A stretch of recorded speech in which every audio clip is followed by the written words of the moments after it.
ফুচকা খাওয়ার সময় থুতুর শব্দে তিথির নাক মুখ কুঁচকে নেয়। ব্রু কুঁচকে সামনে দাঁত কেলে হাস্যময় ছেলেটার দিকে তাকায়। ছেলেটা হেসে বলল, থু থু, ফুচকার সাথে মিশিয়ে খেতে মজা না? তিতির চোখে পানি জমে যায়, রাগে শরীর কেঁপে ওঠে, চিৎকার করে ডাকে, বড় মা, বড় মা, ও বড় মা। বড় মা কি? হ্যাঁ, খেয়ে বল কেমন। আপনি খেয়ে দেখেন মজা কিনা।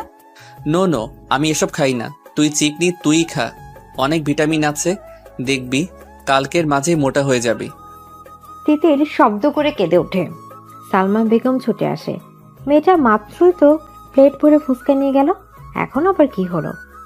সোফার কাছে নিজের ছেলেকে দেখে উনি বুঝলেন কেন চিৎকার করছে। তিতির তখনও রাগে ফুসফুস করছে। বড় মাকে দেখে বলল, তোমার ছেলে আমার ফুচকায় থুতু দিয়েছে, কেমন খারাপ ভাবো একবার। সালমা হতভম্ব চোখে ওনার ছেলের দিকে তাকায়। এত বড় ছেলের এমন পাগলামি মানা যায় না, আর খাবারের সময় কেউ এমন করে নাকি? বিশ্রী অবস্থা। উনি রাগী গলায় বলল, আরফান, তিতিরের কথা সত্যি? আরফান তার মায়ের দিকে তাকিয়ে মুখের হাসি প্রসারিত করে। তিতির মুখে হাত চেপে বাথরুমের দিকে দৌড়ে যায়। সালমা বেগম সেদিকে তাকিয়ে বিরক্ত কণ্ঠে বলল, এত বড় ছেলে এই বাচ্চা মেয়ের সাথে এমন করতে লজ্জা লাগে না? তোমরা যেমন ওকে বাচ্চা মনে করো, ও কিন্তু তা না, আজ তো একটা পাকনা বড়ি। যাই হোক, তুই এমন কাজ করলি কেন? দুষ্টুমি করেছি মা। নিজের দিকে তাকিয়ে দেখ তো, দুষ্টুমির বয়স আছে? আমি বড় হইনি মা। হ্যাঁ, বড় হোসনি, কিন্তু কিছুদিন পরে ডাক্তার হবি। সে তো তোমার জন্য হচ্ছি, তুমি এত অসুস্থ হও, তাই ভাবলাম ডাক্তার হয়ে আমিই যত্ন করব। ভালো সিদ্ধান্ত, কিন্তু তিতিরের সাথে আর এমন করবি না। কত বড় হয়ে গেছিস তুই, সারাটা ক্ষণ সময় পেলেই মেয়েটাকে জ্বালাতন করিস। আচ্ছা। সালমা বেগম আবার নিজের কাজে ফিরে যায়। তানিয়া আক্তার রান্নাঘরে কাজ করছে। মেয়ের কান্নায় ওনার কাজ একটুও থামেনি, বরং মনোযোগ দিয়ে কাজ করে যাচ্ছে। চিল্লানো তিতিরের কাজ, আর এই চিল্লানোতে আশকারা দেয়া তার বড় যা সালমা বেগমের কাজ। উনি ব্যস্ত ভঙ্গিমায় ফিরে আসলে তানিয়া আক্তার বলল, কি নিয়ে ঝামেলা বাঁধলো ভাবি? ও কিছু করেনি, আফরানই দুষ্টুমি করেছিল। আর ছেলেটা না আঙ্কেল, জ্ঞান নেই। আরফান খুব ভালো ছেলে, আমার মেয়ে দুষ্টু। তিতির রান্নাঘরে আসতে নিয়েও মায়ের কথা শুনে আর রান্নাঘরে আসলো না। নুপুরের ঝনাত ঝনাত শব্দ ফেলেই নিজের রুমে চলে গেল। আরফান সোফায় বসেছিল, তিতিরে হেলে দুলে যাওয়া দেখে বলল, এতটুকুন মেয়ের আবার কত ঢং। মানুষের মন যেমন হঠাৎ খারাপ হয়ে যায়, গুমড়ে ওঠে বুকের ভেতরটা, চিৎকার করতে ইচ্ছা করে, তেমনি বুঝি আকাশের এমন লাগে। তাই তো তিতিরের সাথে পাল্লা দিয়ে আকাশ শো শো করে কেঁদে ওঠে। মনের গোমট ভাব দূরে ঠেলে পানির মাঝে নিজেকে উজাড় করে দিতে চায়। তিতির জানালার বিরাট পাল্লা খুলে দেয়। জানালার সাথে লাগোয়া প্রাচীর আমলের লোহার বড় দোলনায় বসে হাঁটুতে মুখ গুজে উদাস চোখে বাইরে তাকিয়ে আছে। আরফান সবসময় তার সাথে এমন করে। দুষ্টুমি একটু আটটু হলে না হয় মানা যায়, কিন্তু উনি একটু বেশি বাড়াবাড়ি করেন। ঢাকা থেকে প্রতি সপ্তাহে বাড়ি আসবে আর তিতিরের সাথে সব আজব কাণ্ড কারখানা করবে। আরফানের জ্বালায় তিতির অতিষ্ঠ। তার মাঝে মাঝে মনে হয় শুধুমাত্র তাকে জ্বালানোর জন্যই আরফান ঢাকা থেকে ছুটে আসে। সে মনে মনে আল্লাহর কাছে ফরিয়াদ করে বলল, কেমন খারাপ ভাবো একবার। আফরান আর কখনো ঢাকা থেকে না আসুক, ও ঢাকায় থাকুক। আরফান আসলেই তিতিরের সব শান্তি হাওয়ায় মিঠাইয়ের মতো মিশে যায়। এই তো কিছুদিন আগে তার ক্রাশ মেহমুদ তাকে প্রেমের প্রস্তাব দিল, তাও কত মিষ্টি করে। কিন্তু কি হলো? কিছু হওয়ার আগে আরফানের চামচে মানে তিতিরের ছোট ভাই তুহিন সব তার হুজুরকে বলে দিয়েছে। আরফান তাকে আর এক পাও আগাতে দেয়নি, বকা বন্ধ করে সেখানেই থেমে গিয়েছে। শুধু বকা দিয়ে উনি ক্ষান্ত হয়নি, সাথে বোনাস হিসেবে সাদা ফকফকে গালে একটা থাপ্পড় দিয়ে গালটা লাল বানিয়ে ফেলেছে। এত কিছুর পরে তিতির আর আগানোর সাহস পায়নি, সেখানে পা থামিয়ে দিয়েছে। যদি পা না থামাতো তাহলে এতদিনে নিশ্চয়ই তার প্রেম হয়ে যেত। একটাই প্রেমের প্রস্তাব পেয়েছিল, তাও এই অহংকারী লম্বুর জন্য হলো না। তিতির কষ্টে বড় মুখে মেঘের আনাগোনা দেখে, ইস, এই মেঘের মতো যদি আরফানকে সরিয়ে ফেলা যেত কতই না ভালো হতো। শাহাবুদ্দিন খান এই গ্রামের সর্দার, তার পরদাদারা নাকি এককালে এই এলাকার নামি দামি লোক ছিল। বংশ পরম্পরায় আগের সেই জৌলুস না থাকলেও প্রাচীন বাড়িটা যেন কিছুটা আঁকড়ে ধরে রেখেছে। বাড়িটার মতো শাহাবুদ্দিন খান তার আব্বার বড় ছেলে হিসেবে বাড়ির মান বজায় রাখার প্রাণপণ চেষ্টা করেন। ওনার ছোট ভাই মহিবুল্লাহ খান আর একমাত্র বোন সুফিয়া খানম। ওনাদের বাড়ির নিয়ম অনুসারে সবাই এখন যৌথ পরিবারে আছে। তাছাড়া যৌথ পরিবারে থাকার আরেকটা কারণ হলো ওনার আম্মা জয়তুন খানমের ইচ্ছে। ওনার বয়স হলেও যেন গলার জোর কমেনি। 90 বছরের শক্ত সামর্থ্য শরীর নিয়ে বেশ হুঙ্কারের সহিত কথা বলতে পারে। তাদের আব্বা মারা যাওয়ার পরে জয়তুন বেগমকে সবাই বেশ মান্য করে চলে। শাহাবুদ্দিন খানের এক ছেলে 2 মেয়ে। ছেলের নাম আরফান খান, পড়ালেখায় বেশ তুখোড় ছাত্র, আর কিছুদিন পরে ডাক্তার হয়ে বেরোবে। মেয়েটা এবার কলেজে উঠেছে, খুবই শান্ত আর ভাইয়ের মতো পড়ায় বেশ মনোযোগ। ছোট মেয়েটা সবে 5 বছর। মহিবুল্লার 1 মেয়ে 2 ছেলে। বড় ছেলের নাম মাহমুদ খান, সে ঢাকায় ইঞ্জিনিয়ারিং নিয়ে পড়ছে। মেয়ের নাম তিতির মেহবিন, সে কলেজে পড়ে। সবচেয়ে ছোট ছেলের নাম তুহিন খান। বড় বোন সুফিয়া খানমের স্বামী প্রবাসী, উনিও এ বাড়িতে থাকে। 1 ছেলে আর 1 মেয়েকে নিয়ে বাবার প্রাসাদের মতো বাড়িতে দিনকাল বেশ আরামে চলে যাচ্ছে। ছেলের নাম আরশ আর মেয়ের নাম নিনিয়া। ছেলে সিঙ্গাপুর থাকে, মেয়ে স্কুলে পড়ে। তিতির দোলনায় শুয়ে আছে, তখন তার ফুফুর মেয়ে নিনিয়া এসে বলল, আপু চলো, কোথায়? ফুচকার আয়োজন করা হয়েছে, নিচে বসার ঘরে সবাই অপেক্ষা করছে। ফুচকার আয়োজন কে করলো? আরফান ভাই। আমি খাবো না। ভাইয়া তোমাকে নিয়ে যেতে বলেছে। যাব না। এত সুন্দর একটা ছেলে তোমাকে যেতে বলেছে, তুমি গায়ে মাখছো না? না। আরে চলো। তুই জানিনি, আমাকে জ্বালাস না। কেউ জিজ্ঞেস করলে বলবি আমার শরীর ভালো না। নিনিয়া চলে গেলে তিতির আগের মতো সোজা হয়ে শুয়ে চোখ বন্ধ করে রাখে। তার জন্য যে ফুচকার আয়োজন তা আর কেউ না বুঝলেও তিতির বেশ বুঝতে পারছে। তখন এমন করার কি দরকার ছিল? আর এখনই বা এমন গোষ্ঠী শুদ্ধ মানুষকে খাওয়ানোর কি আছে? আরফান আসলেই আজব মানুষ, ওনাকে তিতির একটু বুঝতে পারে না। বৃষ্টির মাঝে ঝালঝাল ফুচকা সবাই বেশ উপভোগ করে খেলো। হাবিবা বেগম তিতিরের রুমে ফুচকা রেখে গিয়েছে। তিতির জানালা দিয়ে বাইরে তাকিয়ে আছে। ফুচকা খেতে ইচ্ছা করছে, কিন্তু আরফানের উপর রাগ হচ্ছে বিধায় খাচ্ছে না। উনি পরে যদি আবার খোঁচা দিয়ে কথা বলে। আরফান কালো গেঞ্জি পরে ঘাসের উপর দাঁড়িয়ে আছে, খালি পায়ে ঘাস লেগে পায়ে সুড়সুড়ি লাগছে। পুরুষ মানুষ হয়েও তার প্রচন্ড সুড়সুড়ি। অঝোর ধারার বৃষ্টি তাকে ভিজিয়ে দিচ্ছে। তার চোখে দৃষ্টি দোতলায় কোনার রুমের দিকে স্থির। মেয়েটার এত অভিমান, তার উপর এত অভিমান করা মানায়? সে কি একটু বোঝে না, নাকি আরফান বোঝাতে অক্ষম? যদি কখনোই কিছু না বোঝাতে পারে তো? আরফানের বুকে ব্যথারা লুটোপুটি খায়। নিজের দিকে তাকিয়ে তিতির চমকে যায়। আরফান বৃষ্টিতে ভিজছে, তাও ক্ষণে ক্ষণে তার রুমের দিকে তাকাচ্ছে। সে উঠে বসে, ইশারায় আরফানকে বুঝায় কি সমস্যা। আরফান হাসে, সুন্দরতম হাসি দিয়ে অবুঝ বালিকাকে ঘায়াল করতে চায়। কিন্তু মেয়েটা কিচ্ছু বোঝে না। সে কি আসলে অবুঝ, নাকি অবুঝ হওয়ার নাটক করে? তিতির আরফানের নাম্বারে ফোন দেয় আর আরফানকে হাত দিয়ে মোবাইলের ইশারা করে। আরফান বুঝতে পেরে সিঁড়িতে রাখা মোবাইলের দিকে এগিয়ে যায়। হ্যালো। আপনি ভিজতেছেন কেন? ইচ্ছে হলো। জ্বর আসবে। ডাক্তারদের জ্বর আসে না। কোথায় লেখা আছে? লেখা থাকতে হবে না, আমি বললেই গিনেস রেকর্ড হয়ে যাবে। কচু। ফুচকা খাসনি কেন? ভালো লাগেনি। অবুঝ বালিকা না বললেও আরফান ঠিকই বালিকার মনের সুপ্ত অভিমান বুঝে যায়। তাহলে আমার জ্বর আসুক, জ্বরে পড়ে আমি মরে যাই, তাহলে তোর শান্তি। আমার ফুচকা খাওয়ার সাথে আপনার মরা বাঁচার কি সম্পর্ক? তুই একটা বলদ, এত সব বুঝবি না। হুম। তাহলে আমার মরা কনফার্ম। আমি তো এমন কিছু বলিনি। বলা লাগবে না। তিতি সত্যি আরফানের এমন পাগলামো রাগা মাথায় কিছুই বুঝতে পারে না, কিন্তু এভাবে ভিজলে আসলে জ্বর আসবে। সে বলল, খাচ্ছি। আরফান কাপড়ে মোবাইল পেঁচিয়ে জানালার সামনে এসে দাঁড়ায়। তিতির ফুচকা খাচ্ছে। আরফান এক দৃষ্টিতে তিতিরের দিকে তাকিয়ে বলল, তুই কত মিষ্টি তা কি জানিন তিতির? মিষ্টি না ভাইয়া, ফুচকা অনেক ঝাল হয়েছে। আমি জানি না আমার কি হবে, আমি বোধহয় পাগল হয়ে যাব তিতির সোনা। বৃষ্টিতে তিতির কথাগুলো স্পষ্ট শুনল না, কিন্তু জানালা দিয়ে নিচে তাকে মিষ্টি করে একটি হাসি উপহার দিল। আরফান সেদিকে বিবশ চোখে তাকিয়ে থাকে। বুকের ভেতর অনুভূতিরা হুড়ুহুড়ি খায়। ইস, অনুভূতি এত ভয়ঙ্কর হতে পারে? বুকের যন্ত্রণা কি স্ট্রোকের সমস্যা, নাকি প্রেমের যন্ত্রণা? ইস, এই ব্যথার অবসান কোথায়? আরফানের বোন মারিয়া খুব ভালো ছাত্রী। মারিয়া আর তিতির একই ক্লাসে পড়ে, কিন্তু দুজনের চাল চলন পুরো উল্টো। মারিয়া আরফানের মতো মেধাবী, কিন্তু তিতির পুরো গাধা। তার মাথায় সে কিছুতেই লেখাপড়া ঢুকাতে পারে না। লেখাপড়া তার কাছে এত কঠিন লাগে, মনে হয় লেখাপড়া বাদ দিয়ে বিয়ে হয়ে যাওয়া অনেক ভালো।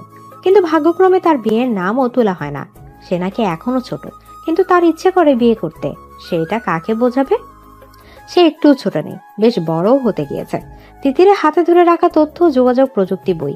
ইন্টারনেটের বইটা তার কাছে এত কঠিন লাগে, মনে হয় এটা বই না, স্বয়ং ডাকাতের আস্তানা। মাঝে মাঝে পড়তে গেলে তার কান্না চলে আসে। কেঁদে দুনিয়া ভাসিয়ে ফেলতে ইচ্ছা করে, কিন্তু সে কাঁদে না। তার আব্বা তাকে বলেছে খুব পড়াশোনা করতে, মারিয়ার মতো ভালো নাম্বার পাওয়াই চাই। ঘড়ির কাঁটা রাত 10টায় গিয়ে টিকটিক করছে। তিতিরের হাতে আইসিটি বই, একটা জায়গায় সে সমাধান করতে পারছে না, অথচ এই পড়াটা কালকেই ক্লাসে দিতে হবে। বই হাতে নিয়ে অলস ভঙ্গিমায় উঠে দাঁড়ায়, ধীর পায়ে মারিয়ার রুমের দিকে যায়। মারিয়া পড়ছে। তিতিরকে দেখে বলল, কি? তিতির মারিয়ার সামনে বই রেখে ধপাস করে বিছানায় শুয়ে পড়ে। ভীষণ ক্লান্ত গলায় বলল, পড়াটা বুঝিয়ে দে। মারিয়া তিতিরের দিকে তাকিয়ে আছে। তিতিরকে দেখে মনে হচ্ছে সে রাজ্যের ক্লান্ত। পড়ালেখা করে দুনিয়া উদ্ধার করে ফেলেছে। সে বইয়ের দিকে তাকিয়ে বলল, এটা আমিও পারি না। কি বলিস? তুই পারিস না? অবাক করা কথাবার্তা। মারিয়া পারে, কিন্তু তিতিরকে বোঝানোর ঝামেলা আপাতত মাথায় নিতে পারছে না। সে বলল, অবাক হওয়ার কথা হবে কেন? সব পারতে হবে এমন কোনো কথা আছে নাকি? তা ঠিক, কিন্তু কালকে এই পড়া না পারলে কপালে শনি আছে। আমি ক্লাসে গিয়ে শিখে নেব। তোর মাথা ভালো বোন, তুই পারবি। আমি আগে থেকে বুঝে মনে রাখতে পারি না, আর ক্লাসে দেখলে পারবো? অসম্ভব। বুঝলাম। এই বই বের করেছে কোন শালায়? কি আবল তাবল লেখা, অসহ্য। পড়া তো সহজে, তুই পারিস না তাই বল। আমি পারি, কিন্তু বইটাই আমাকে বোঝাতে পারে না। কি করি এখন? উপায় একটা আছে। কি উপায়? ভাইয়ের কাছে যা, এক তুড়িতে মাথায় প্যারাকের মতো বসিয়ে দেবে। অসম্ভব, তোর ভাই আস্ত খবিস, দেখলেই মারে। তোর ভাই এই মাসুম জানের ভয় আছে। আচ্ছা, তাহলে কালকে স্যারের মার খাবি। ভাইয়া মারলে কেউ দেখবে না, কিন্তু স্যার পুরো ক্লাসের সামনে ইজ্জত দফা রফা করে দেবে। সেটাই ভালো হবে। তিতির ভেবে দেখে কথা ঠিক। সে আলগোছে উঠে দাঁড়ায়, বই হাতে নিয়ে আস্তে আস্তে তাহসানের রুমের সামনে যায়। তার ভাইয়া মাহমুদ যদি বাড়ি থাকতো তাহলে এই লম্বুর কাছে আসাই লাগতো না। তাই ভাই ম্যাজিশিয়ানের মতো তার সব সমস্যার সমাধান করে দিতে পারে, কিন্তু সমস্যা হচ্ছে আরফানের মতো মাহমুদ এত তাড়াতাড়ি বাড়ি আসে না। তিতি দরজা ঠেলে ভেতরে ঢুকে। আরফান রুমে নেই। বাথরুম থেকে পানি পড়ার শব্দ আসছে। তিতির বুঝে পায় না রাতে কেন গোসল করতে হবে। দিনে তো করে, আবার রাতেও। এই ডাক্তারের মাথায় নির্ঘাত সমস্যা আছে। দেখা যাবে রুগীকে ওষুধ না দিয়ে প্রতিদিন 5 বার গোসলের তালিকা দিয়ে দিল। এই ডাক্তার দ্বারা কোনো কিছুই অস্বাভাবিক না। তিতির ডাকলো, ভাইয়া ভাইয়া, বের হতে কি টাইম লাগবে? কেন? আমার পড়া একটু সমস্যা, বুঝিয়ে দেন। তুই বস। তিতির আরফানের বিছানায় পা মুড়ে বসে আছে। আরফানকে ভালো না লাগলেও আরফানের রুমটা খুব ভালো লাগে, খুব গুছানো। আর রুমে আসলেই বেলি ফুলের সুঘ্রাণযুক্ত ফ্রেশনারের গ্রানে মনটা তরতাজা লাগে। তিতির বই খুলে বসে আনমনে বলল, পড়া থেকে বিয়ে করে সংসার করা খুব সহজ। এই ঘরের মানুষ যে কেন বোঝে না আমার দ্বারা পড়াশোনা হবে না, বিয়েই আমার জন্য ঠিক। আরফান বাথরুম থেকে বেরিয়ে তিতিরের কথাটা শুনতে পায়। ব্রু কুচকে বলল, ও আচ্ছা, আপনার বিয়ের শখ হয়েছে? না ভাইয়া, আমি ছোট না। হ্যাঁ, পড়ার থেকে বিয়ে করে সংসার করা ভালো। দূর, এমনি বলেছি। বেশি পেকে গিয়েছিস। তিতির চুপ করে বসে থাকে। আরফান বলল, বিয়ের বয়স হলে এমনি বিয়ে হবে, পড়া বাদ দিয়ে বিয়ের ভূত মাথায় চাপাতে হবে না। মেয়ে মানুষ না, বিয়ের ভূত তো মাথায় আসবেই। আরফান এক দৃষ্টিতে তিতিরের দিকে তাকিয়ে থাকে। মনে মনে তিতিরের বউ সাজ কল্পনা করে নেয়। তারপর বলল, তিতির সবকিছু ভাবার একটা বয়স লাগে, যা এখনো তোর হয়নি। জি ভাইয়া। কি সমস্যা দেখা? তিতির বই বের করে আরফানের দিকে তাকায়। আরফান খুব ভালো করে তিতিরকে বুঝিয়ে দেয়। বোঝানোর পরে তিতিরকে বলল, বুঝেছিস? হ্যাঁ। তাহলে এবার আমাকে বোঝা, কি বুঝেছিস? বোঝাতে গিয়ে তিতির বুঝতে পারলো সে কিছুই পারছে না। আরফানের দিকে তাকিয়ে বোকা বোকা হাসি দিয়ে বলল, ভাইয়া, আমি আপনাকে পরে বুঝিয়ে দেব। পরে কেন, এখনই বুঝা। মাথায় ধরে না তো।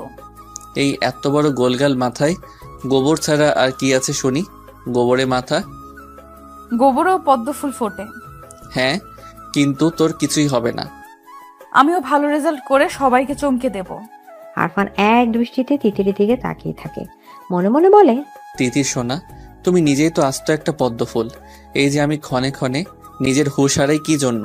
তোমার জন্যই তো। আচ্ছা, রুমে যা, আর সমস্যা হলে আমাকে বলবি।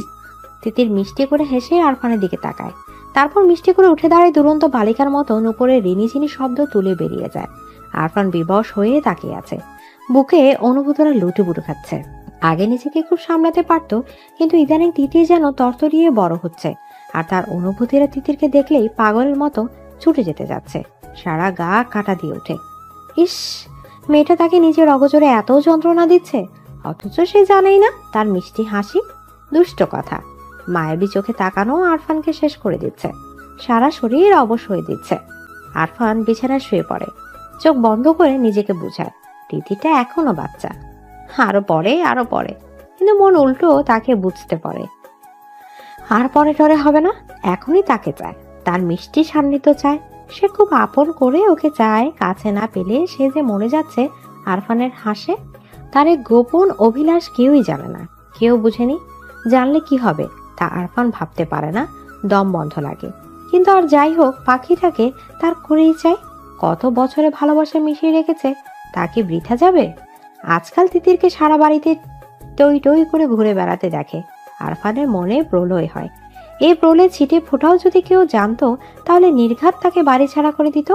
শাহাবুদ্দিন খান প্রচুর মা ভক্ত, মায়ের কথা ছাড়া এক পাও নড়ে না। বাড়ি থেকে বের হতে গেলেও মায়ের কাছে অনুমতি নিয়ে বের হয়। মা মানেই ওনার দুনিয়া। সবকিছু পরে, কিন্তু মায়ের ভালোবাসার সম্মান আগে। জয়তুন বেগম দাম্ভিকভাবে চলাফেরা করেন। ওনার বাপ দাদারা আগের কালের ধনবান ব্যক্তি ছিল। তমিজউদ্দিন খানের সাথে যখন জয়তুন বেগমের বিয়ে হয়, তখন থেকে উনি দাম্ভিক আচরণ করেন। আগের কালে লেখাপড়া জানা মানুষ সবাই বেশ শ্রদ্ধা করে চলে। ওনার কথার বাহিরে আর কোনো কথাই হয় না, উনি যা বলবে তাই সঠিক। শাহাবুদ্দিন আর জয়তুন বেগম বসার ঘরে বসে কথা বলছিল, তখন আরফান তার রুম থেকে বেরিয়ে আসে। দাদির পাশে বসে চামড়া কুচ কানো গালে পরম স্নেহে আদর দিয়ে বলল, আমার সুন্দরী কেমন আছে? আমার ভালো থাকার খবর পরে নিস, আগে বল প্রতি সপ্তাহে কেন বাড়ি আসা লাগবে?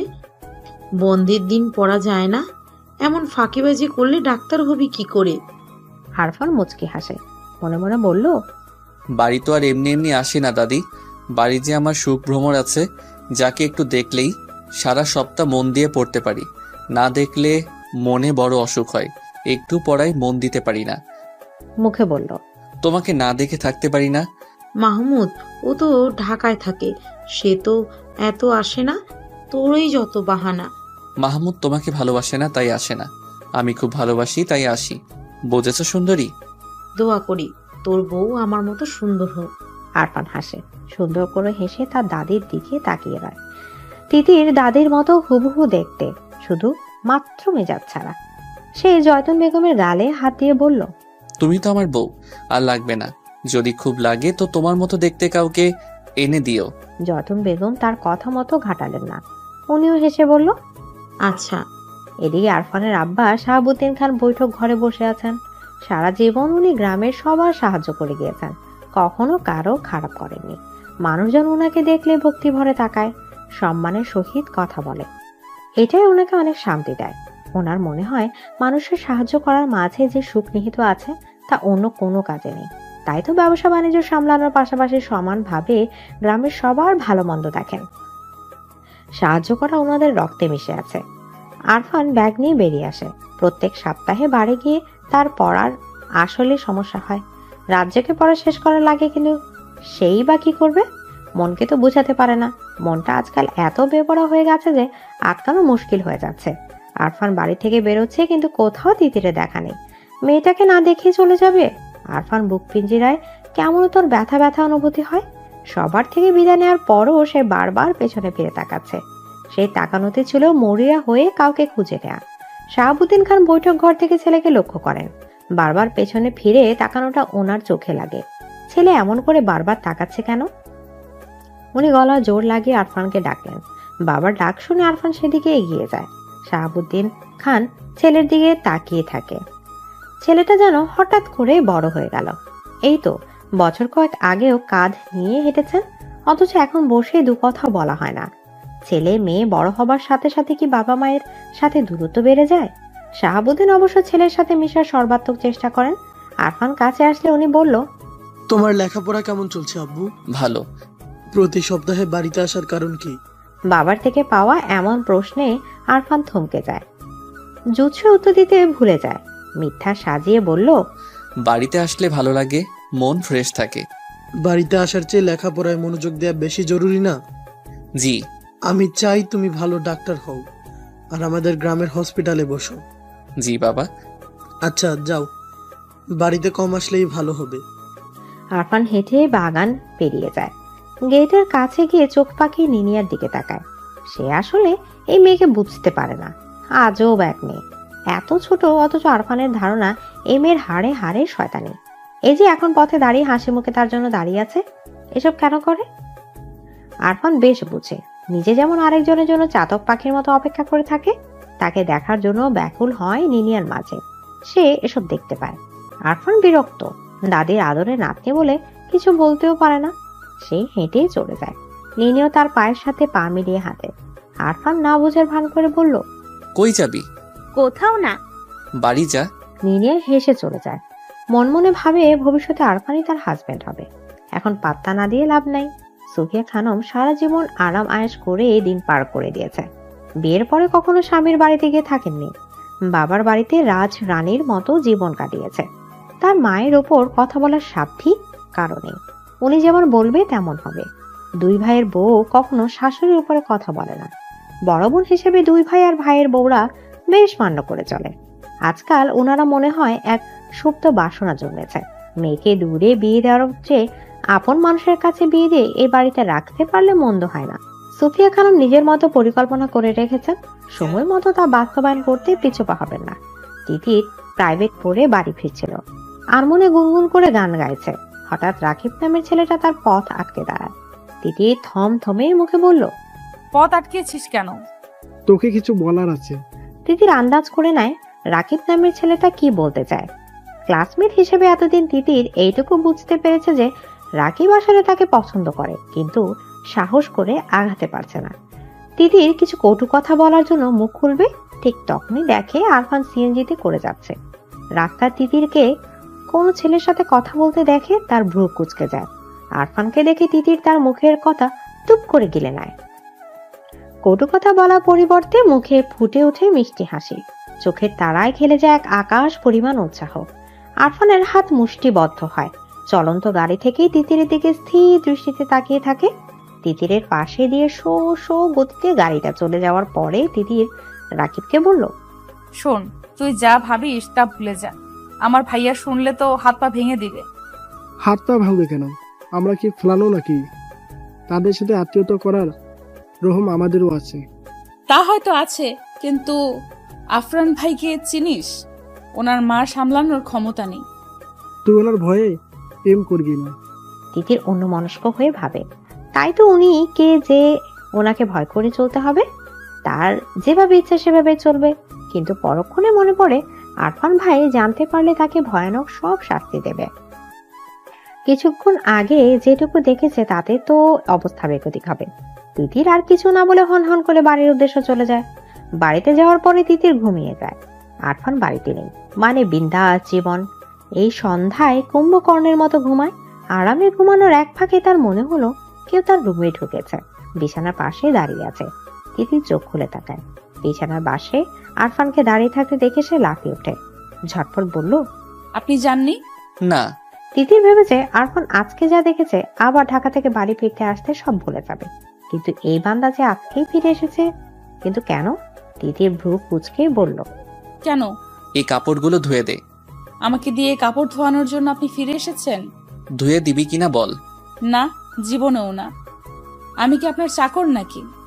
না, তুই আমার চাকর না, কিন্তু না ধুলে চাচুর কাছে এমন প্যাচ লাগাবো যে বাড়ি থেকে বেরোনো বন্ধ হয়ে যাবে। রাস্তায় ছেলেদের সাথে কথা বলা না। তিতির থমথমে মুখে ওনার দিকে তাকিয়ে আছে। আরফান যেমন হুমকি দেবে তা জানা ছিল না। এতগুলো কাপড়ের দিকে তাকিয়ে তিতির বলল, কাপড় ধুয়ে দিলে? কিছু বলবো না। তিতির থমথমে মুখে কাপড় হাতে তুলে নেয়। জীবনে অশান্তি আনার জন্য একজনই যথেষ্ট। আরফানের দিকে রক্তচক্ষু নিক্ষেপ করে চলে যায়। আরফান তিতির বিছানায় শুয়ে পড়ে। ছাদের দিকে দৃষ্টি নিবন্ধ করে বলে, আমাকে ছাড়া অন্য কারোর সাথে কথা বলতে দেখলেও আমার সহ্য হয় না। আর তুমি কি না হেসে হেসে কথা বলার সাহস করো? তুমি নিজেও জানো না আমি কত উন্মাদ হতে পারি। এত বছর ধরে সযত্নে লালন করা ভালোবাসা জমিয়ে রেখেছি কার জন্য? আমি যেমন পাগল হয়েছি তোমাকেও এমন পাগল বানাবো। আরফান দীর্ঘশ্বাস ছাড়ে। আজকাল ঢাকায় চলে গেলে এত চিন্তা হয়, অথচ তার এই চিন্তার কারণ মেয়েটা বুঝেই না। ইস, তার তিতিটা এত বোকা। জানালার গ্রিলে মাথা ঠেকিয়ে দূরের গাছপালার দিকে বেখেয়ালি দৃষ্টি মেলে মরিয়া তাকিয়ে আছে। সে গাছপালা দেখছে নাকি কি দেখছে তাও ও দৃষ্টি থেকে বোধগম্য হচ্ছে না, কেননা তার চোখের ভাষা যে বড়ই শূন্য। মুখে আকাশ পরিমাণ ব্যথার ছাপ স্পষ্ট। না পাওয়ার হাহাকারে হৃদয় দগ্ধ। দুটো হলুদ পাখি একটা ডালে বসে আছে। একটা পাখি আরেকটা পাখির কাছে ঠোঁট নিয়ে কিচির মিচির করাতে পাখিটা উড়ে যায়, সাথের পাখিরও পিছু পিছু যায়। এই দৃশ্যটা দেখে মরিয়া দীর্ঘশ্বাস ফেলে। পাখিটা তো তার ডানার সাহায্যে উঠতে যেতে পারলো, কিন্তু সে উঠবে কিভাবে? তার যে যোগাযোগের সব রাস্তাই বন্ধ। এই যে কোনো কথা না, যোগাযোগ না, একলা একা দিন কাটাচ্ছে। তার কেমন লাগে তা কি নিষ্ঠুর মনে পুরুষ জানে? সবার কাছে শান্তবাদী পাওয়া মেয়েটা দরজা আটকে মুখে হাত চেপে কাঁদে। এর অবসান কোথায় তা কি মাহমুদ জানে? মারিয়া দীর্ঘশ্বাস ছাড়ে। মাহমুদ তার চাচার বড় ছেলে, বর্তমানে ঢাকা ইঞ্জিনিয়ারিং এ পড়ছে। মারিয়া ছোটবেলায় মাহমুদকে আরফানের মতোই ভাই হিসেবে মানত, কিন্তু বড় হওয়ার পর বুঝতে পারে সে মাহমুদকে ভাই হিসেবে মানতেই পারছে না। মাহমুদকে ঘিরে হাজারো স্বপ্ন মনের গোপন কুঠুরিতে ডানা ঝাপটায়। মাহমুদকে দেখলে ঘুমিয়ে থাকা মনের রঙিন প্রজাপতির ঝাঁক উড়াউড়ি করে। আশেপাশে থাকলে অসহ্য সুখে পাগল পাগল লাগে। ভীষণ ভয়ঙ্কর বেপরোয়া ইচ্ছায় হৃদয় ক্ষণে ক্ষণে কেঁপে ওঠে। একসময় মারিয়া আবিষ্কার করে সে প্রেমে পড়েছে। হাত পা ভেঙে যাচ্ছে তাই ভাবে মাহমুদকে নিজের মনের সবটা দিয়ে ফেলেছে। মাহমুদকে ভেবে দিন রাত কাটাচ্ছে। মাহমুদ বিচক্ষণ ছেলে। মারিয়ার তাকানো কথাবার্তা অতিরিক্ত খেয়াল রাখা দেখলেই মুচকি হাসি আর কানে কানে বলে যায় ভীষণ ভুলের ইঙ্গিত। মাহমুদ মাথা নাড়ে। অবুঝের মতো কাজ করা যাবে না। মারিয়া তার বোন, সে মারিয়াকে ডেকে পাঠায়। ঘন কালো মেঘের গুরুম গুরুম ডাকের মাঝে বিশাল ছাদের এক কোনায় মারিয়া মাহমুদের সামনে দাঁড়িয়ে আছে। মারিয়া শতভাগ নিশ্চিত যে মাহমুদ তাকে জরুরি কিছু বলবে। মাহমুদ তাকে জরুরি কথাই বলেছে। এসব আবল তাবলি চিন্তা মাথা থেকে সরাতে বলেছে। সে তার সবটা চেষ্টা কাজে লাগিয়ে মারিয়াকে বোঝাতে পেরেছে। মারিয়া বুঝেছে কিনা কে জানে, কিন্তু এরপর তাকে মাহমুদ বাড়ি আসলে সে সামনে যেত না। গভীর রাতে সবাই যখন ঘুমে মগ্ন তখন পা টিপে টিপে মাহমুদের রুমে হাজির হতো। ভীষণ যত্ন নিয়ে ছুঁয়ে দিত মাহমুদের চুল। মুগ্ধ হয়ে তাকিয়ে থাকতো ঘুমে মগ্ন মানুষটার দিকে। আদর নিয়ে যত্ন নিয়ে মাহমুদের প্রতিটা জিনিস ছুঁয়ে দিত। মাহমুদ বাড়ি গেলেই মারিয়া এমন করত যেন তার অভ্যাসে পরিণত হয়েছে। কিন্তু একদিন মাহমুদের গেঞ্জি গালে লাগিয়ে চুপচাপ দাঁড়িয়েছিল। তখন পেছন থেকে শুনতে পায় মাহমুদ বলছে, আর কখন আমার রুমে আসবে না মারিয়া? মারিয়া জমে যায়। রাগে মাহমুদের গমগম কণ্ঠে আত্মা কেঁপে ওঠে। কাপা গলা বলল, আমি তো আপনাকে জ্বালাই না। মাহমুদ উঠে আসে। মারিয়া থেকে যথেষ্ট দূরত্ব রেখে দাঁড়ায়। আমি বলেছি আসবে না, সুতরাং আসবে না। মারিয়া কিছু বলতে যাবে তার আগে মাহমুদ চাপা হুঙ্কার দিয়ে বলল, বেরিয়ে যাও বেয়াদব মেয়ে। সেই যে বেরিয়ে গেল। আজ অবধি মারিয়া আর ওই রুমে যেতেই পারেনি। যাবে কিভাবে? মাহমুদ তো বাড়িই আসে না, আর রুম সবসময় তালাবদ্ধ থাকে। মাহমুদ যে মারিয়ার কারণেই বাড়ি আসে না তা সে জানে। অতীতের স্মৃতি বিচরণ করে মারিয়ার চোখ বেয়ে পানির ধারা দূরত্ব গতিতে ছুটে যায়। আজকে সে নিজেকে একটু আটকাতে পারছে না। মোবাইল হাতে নিয়ে মাহমুদকে ফোন দেয়। এমন কোনো দিন নেই সে মাহমুদকে ফোন দেয় না, কিন্তু সবসময় বন্ধ করে রাখে। আজকে ভাগ্য তার সহায় ছিল বলেই হয়তো খোলা পেল। মাহমুদ গম্ভীর গলায় বলল, হ্যালো। মারিয়া মনোযোগ দিয়ে মাহমুদের কণ্ঠের কথাগুলো নিজের বুক পিঞ্জিরায় গেঁথে নিল। ওনার কণ্ঠ শুনে তার গলায় কান্নারা দল বেঁধে ছুটে আসে। উনি তাকে আহ্লাদে কিছু বলেনি যে এত আবেগী হয়ে মন খুলে কাঁদতে হবে, কিন্তু মারিয়ার ভীষণ কান্না পেল। বুকে জমিয়ে রাখা সবগুলো কষ্টদলা পাখি বেরোতে লাগলো। মাহমুদ বিরক্ত হয়ে বলল, ফ্যাসফ্যাস করছো কেন? আপনি বাড়ি আসেন না কেন? তা তুমি ভালো জানো। প্লিজ বাড়ি আসেন। তোমার মাথা থেকে ফালতু ভাবনাগুলো দূরে সরাও, তখনই আসবো। পারছি না তো, ভীষণ কষ্ট হয়। পারবে, মানুষ প্রাণ এমন কিছু এই পৃথিবীতে নেই। সম্ভব না, আপনাকে এত ভালোবাসি যে।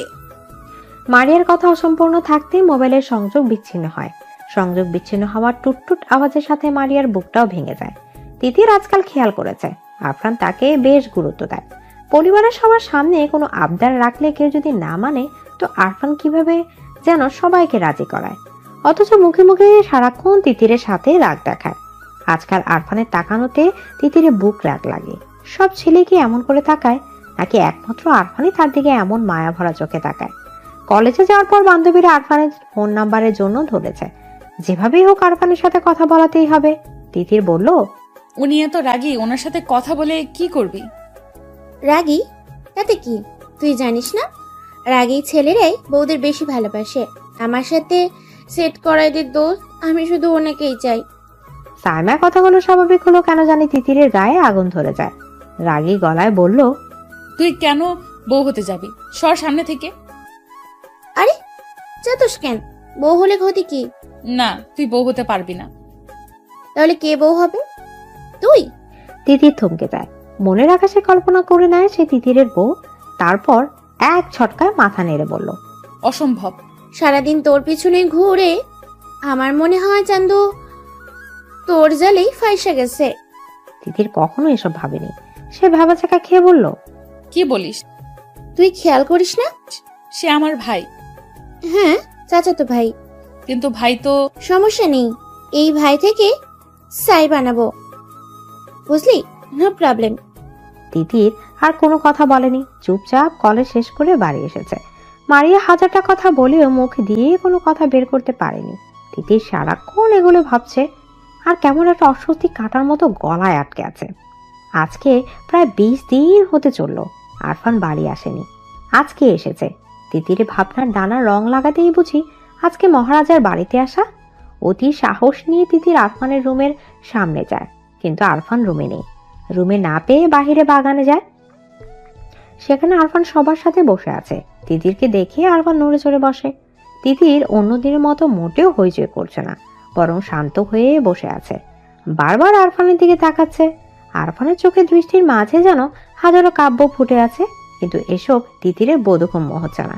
সে সবার সাথে কথা বললেও চোখ কেবলমাত্র তিতিরের উপরেই নিবিদ্ধ। তিতির সবার দিকে তাকানোর পাশাপাশি আরফানের দিকেও তাকাচ্ছে। তারপর তিতিরের দম আটকে আসে। বুকের ভেতর ফুসফুস তার শ্বাসকার্য থামিয়ে দিতে যায়। অজানা আতঙ্কে ধরফর করে ওঠে বুকের পাখি। সে যা ভাবছে আসলে কি তাই, নাকি সবটাই ভ্রম? সে বেখেয়ালে মাথা নেড়ে বলল, অসম্ভব। মাঝরাত। আরফান বারান্দায় দাঁড়িয়ে আছে। পাশের রুমে তার প্রাণ ভোমরা ঘুমিয়ে আছে।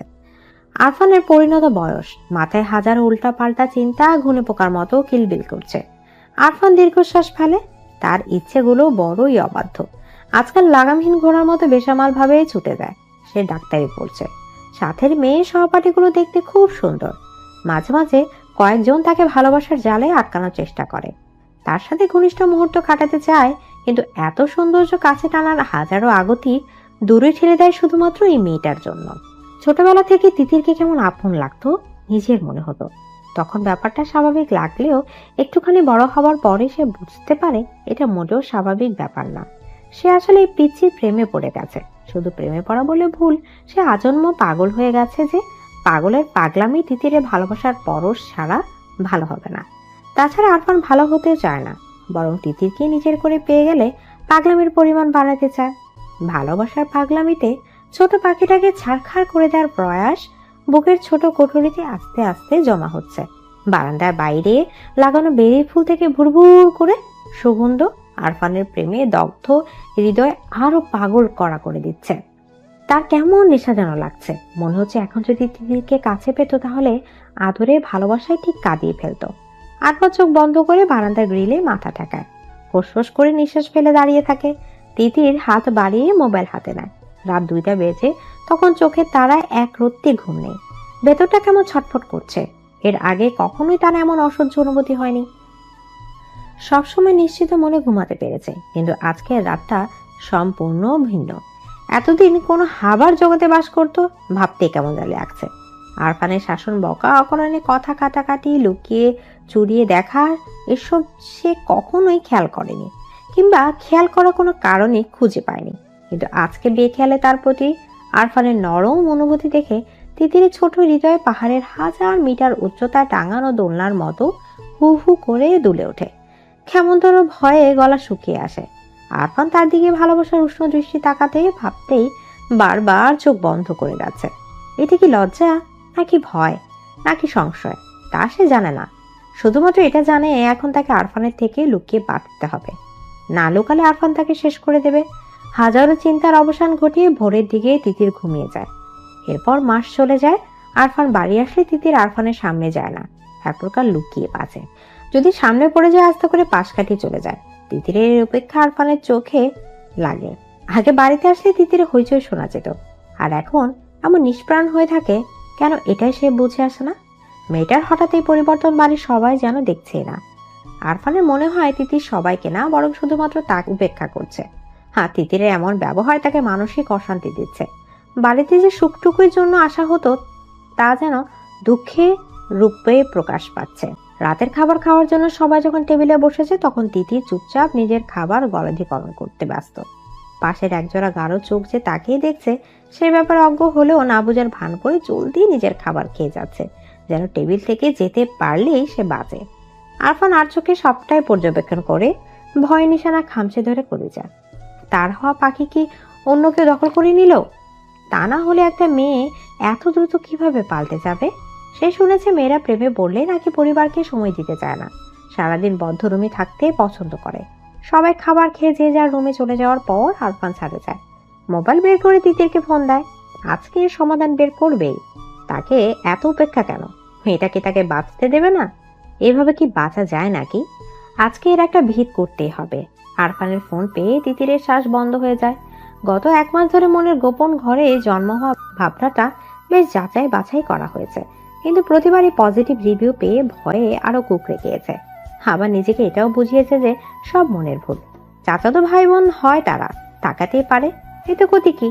হয়তো তার আবেগপ্রবণ মন বেশি চিন্তা করে ফেলেছে। 1 মাস যাবৎ সে আরফানকে উপেক্ষা করেছে, যদিও আরফান মুখে কিছু বলেনি, কিন্তু তার সুচালো দৃষ্টি তিতি ঠিকই দেখেছে। তারপর সে আগের মতো স্বাভাবিক হতে পারেনি। আরফানের কথা ভাবতে ভাবতে তিতিরের মনেও হাজারো দুষ্ট চিন্তা এলোমেলো ঘুরে যায়। লজ্জায় কাঁপিয়ে দিয়ে যায় তিতিরের ছোট দেহ। তিতির আবারও ফোনের মৃদু রিনিঝিনি শব্দে চমকে ওঠে। আরফান এনে 15 বার ফোন দিল, কিন্তু একটা বারও তিতির ফোন ওঠায়নি। সে ফোন যেমন উঠাবে না, তেমন আরফানও যেন ফোন দেওয়া বন্ধ করবে না। অগত্যা নিরুপায় হয়ে তিতির ফোনটা রিসিভ করে তার কানের সাথে লাগিয়ে নেয়। উপাস থেকে ঘন গলায় এক পুরুষালী কণ্ঠ কেমন মায়াময় আবেগ মিশিয়ে ডাকে, তিতির। আরফানের এমন নেশামাখা ঘন গলার স্বর তিতিরের আগে কখনো শোনার ভাগ্য হয়নি, অথবা এমন করে শোনেনি। আজকে আরফানের গলার স্বর শুনে তিতির কেমন কেঁপে ওঠে। বুকের হৃৎপিণ্ড ধিমধিম করে তার গতিবেগ বাড়িয়ে দেয়। মুহূর্তে গলার থেকে বুড়োর মুখ শুকিয়ে কাঠ হয়ে যায়। কথা বলার সর্বশক্তি যেন নিমেষে উধাও হয়ে যায়। আচ্ছা, সে কি ডাক্তারের প্রেমে পড়ে যাচ্ছে? নিজের আবোল তাবোল চিন্তায় নিজেই মূর্ছা যায়। হুঁশ ফিরে আরফানের কথায়, আমার কথা শুনতে পাচ্ছিস? হ্যালো তিতির। জি ভাইয়া বলুন। কি করছিস? পড়ছি। এত রাতে পড়ছিস? সামনে পরীক্ষা তো, তাই। ভালো মেয়ে হয়ে গেছিস। আরফানের কথায় তিতির কি প্রতি উত্তর দেবে ভেবে পেল না। সে বলল, হ্যাঁ আচ্ছা তাহলে রাখি। না, ছাদে আয় তো। এত রাতে? হ্যাঁ, কোনো সমস্যা? আগেও অনেকবার সে আরফানের সাথে ছাদে দুষ্টুমি করেছে, কিন্তু আগের অনুভূতি আর এখনো অনুভূতি সে সম্পূর্ণ ভিন্ন। সে বলল, সকালে দেখা করব। তাহলে আমি তো রুমে আসি। না না। তাড়াতাড়ি আয় তিতির। কেন ভাইয়া? আমি খুব অসুস্থ, তাই। তাহলে কি বড় মাকে জাগাবো? তোকে এত পাকরামি করতে বলেছে কে? তুই আয় কুইক। তিতির কিছু বলার আগে ফোনের সংযোগ বিচ্ছিন্ন হয়। তিতি ধীর পায়ে ছাদের দিকে যায়। সিঁড়িকোঠে জ্বালানো ছোট লাইটের আলো ছাদের নিকষ কালো অন্ধকার দূর করে দিয়েছে। সে আলোয় তিতির ছাদের এক কোণে আরফানকে আবিষ্কার করে। আলতো পায়ে এগিয়ে যায় সেদিকে। তিতিরের উপস্থিত টের পেয়ে আরফান তিতিরের দিকে ফিরে তাকায়। নিশ্চুপ হয়ে কিছুক্ষণ সামনে দাঁড়ানো রমণীকে পর্যবেক্ষণ করে। আরফানকে কিছু না বলে এমন করে তাকিয়ে থাকে দেখে তিতির হাফ সাফ করে ওঠে। তিতিরের অস্বস্তি বুঝতে পেরে আরফান অন্যদিকে তাকায়, তারপর বলল, কেমন আছিস? এক বাড়িতে থেকে এমন প্রশ্নে তিতির চমকায়। মাথা নাড়িয়ে আলতো স্বরে বলল, ভালো। আরফানের মনে হলো এবার অনুভূতি প্রকাশের সময় এসেছে। আর কত এই পাথরের মতো গভীর ভালোবাসা একা একাই বই বেড়াবে? সে সোজা সাপটা প্রশ্ন করলো, এমন ব্যবহার করার মানে কি? তিতির যা ভয় পাচ্ছিল ঠিক তাই। আরফান আর ভাবনা অনুযায়ী এগোচ্ছে। সে না বোঝার ভান করে বলল, কি ব্যবহার? আরফান অন্ধকার থেকে চোখ সরিয়ে তিতিরের দিকে তাকায়। তাকে তাকাতে দেখে তিতির অন্যদিকে তাকিয়ে নেয়। তুই বুঝিস না? কি বুঝবো? আমাকে এমন এড়িয়ে যাচ্ছিস কেন? কই এড়িয়ে যাচ্ছি? যাচ্ছিস না? না। আমার দিকে তাকিয়ে বল। তিতির আরফানের দিকে তাকায়। মায়াময় গভীর চোখের দৃষ্টি তাকে ঘুরে নিয়ে যাচ্ছে। সে বলল, কি বলবো? আমাকে উপেক্ষা কেন? এমনি। ঢাকা থেকে এত জার্নি করে এই উপেক্ষার জন্য আসি? কেন আসেন? কেন আসি তুই বুঝিস না? কি বুঝবো? আমার সুখটা এভাবে কেড়ে নিচ্ছিস কেন? আমি কিভাবে সুখ কেড়ে নিলাম? বুঝেও না বোঝার ভান করবি না। আপনি কি বলছেন? কিছু না। তিতির কি বলবে ভেবে পায় না। অতঃপর আস্তে করে আরফানকে ডাকলো। ভাইয়া। রুমে যা। তিতির পুরুষটার দিকে তাকিয়ে থাকে। হঠাৎ সে খেয়াল করে আরফানের কাছে থাকতে তার ভীষণ ভালো লাগছে। নিঝুম রাত, হালকা ঠান্ডা বাতাস, এতদিনে চাপা অশান্তি যেন নিমেষে কেমন সুখ সুখ ভাবে তাকে আলোড়িত করছে। ছাদ থেকে যেতে একটু ইচ্ছা করছে না, বরং মাথার ভয়ঙ্কর সব ছেলে মানুষের চিন্তা ঘুচিয়ে যাচ্ছে। হাত পা শিরশির করে তাকে সাহস দিচ্ছে, কাছে যাওয়ার বাহানায় উস্কে দিচ্ছে। কিন্তু পুরুষটি যে নিজেই তাকে চলে যাওয়ার জন্য বলেছে, সেখানে সে থাকবে কিভাবে? তিতির আস্তে করে বলল, চলে যাব। তিতিরের কণ্ঠে আরফান তিতিরের দিকে তাকায়। এমন অশান্ত অগোছালো আরফানকে তিতির চিনেই না। আরফানের চোখের দিকে তাকিয়ে তিতিরের কেমন সুখের ঘন্টা ঝনঝন করে বেজে উঠল।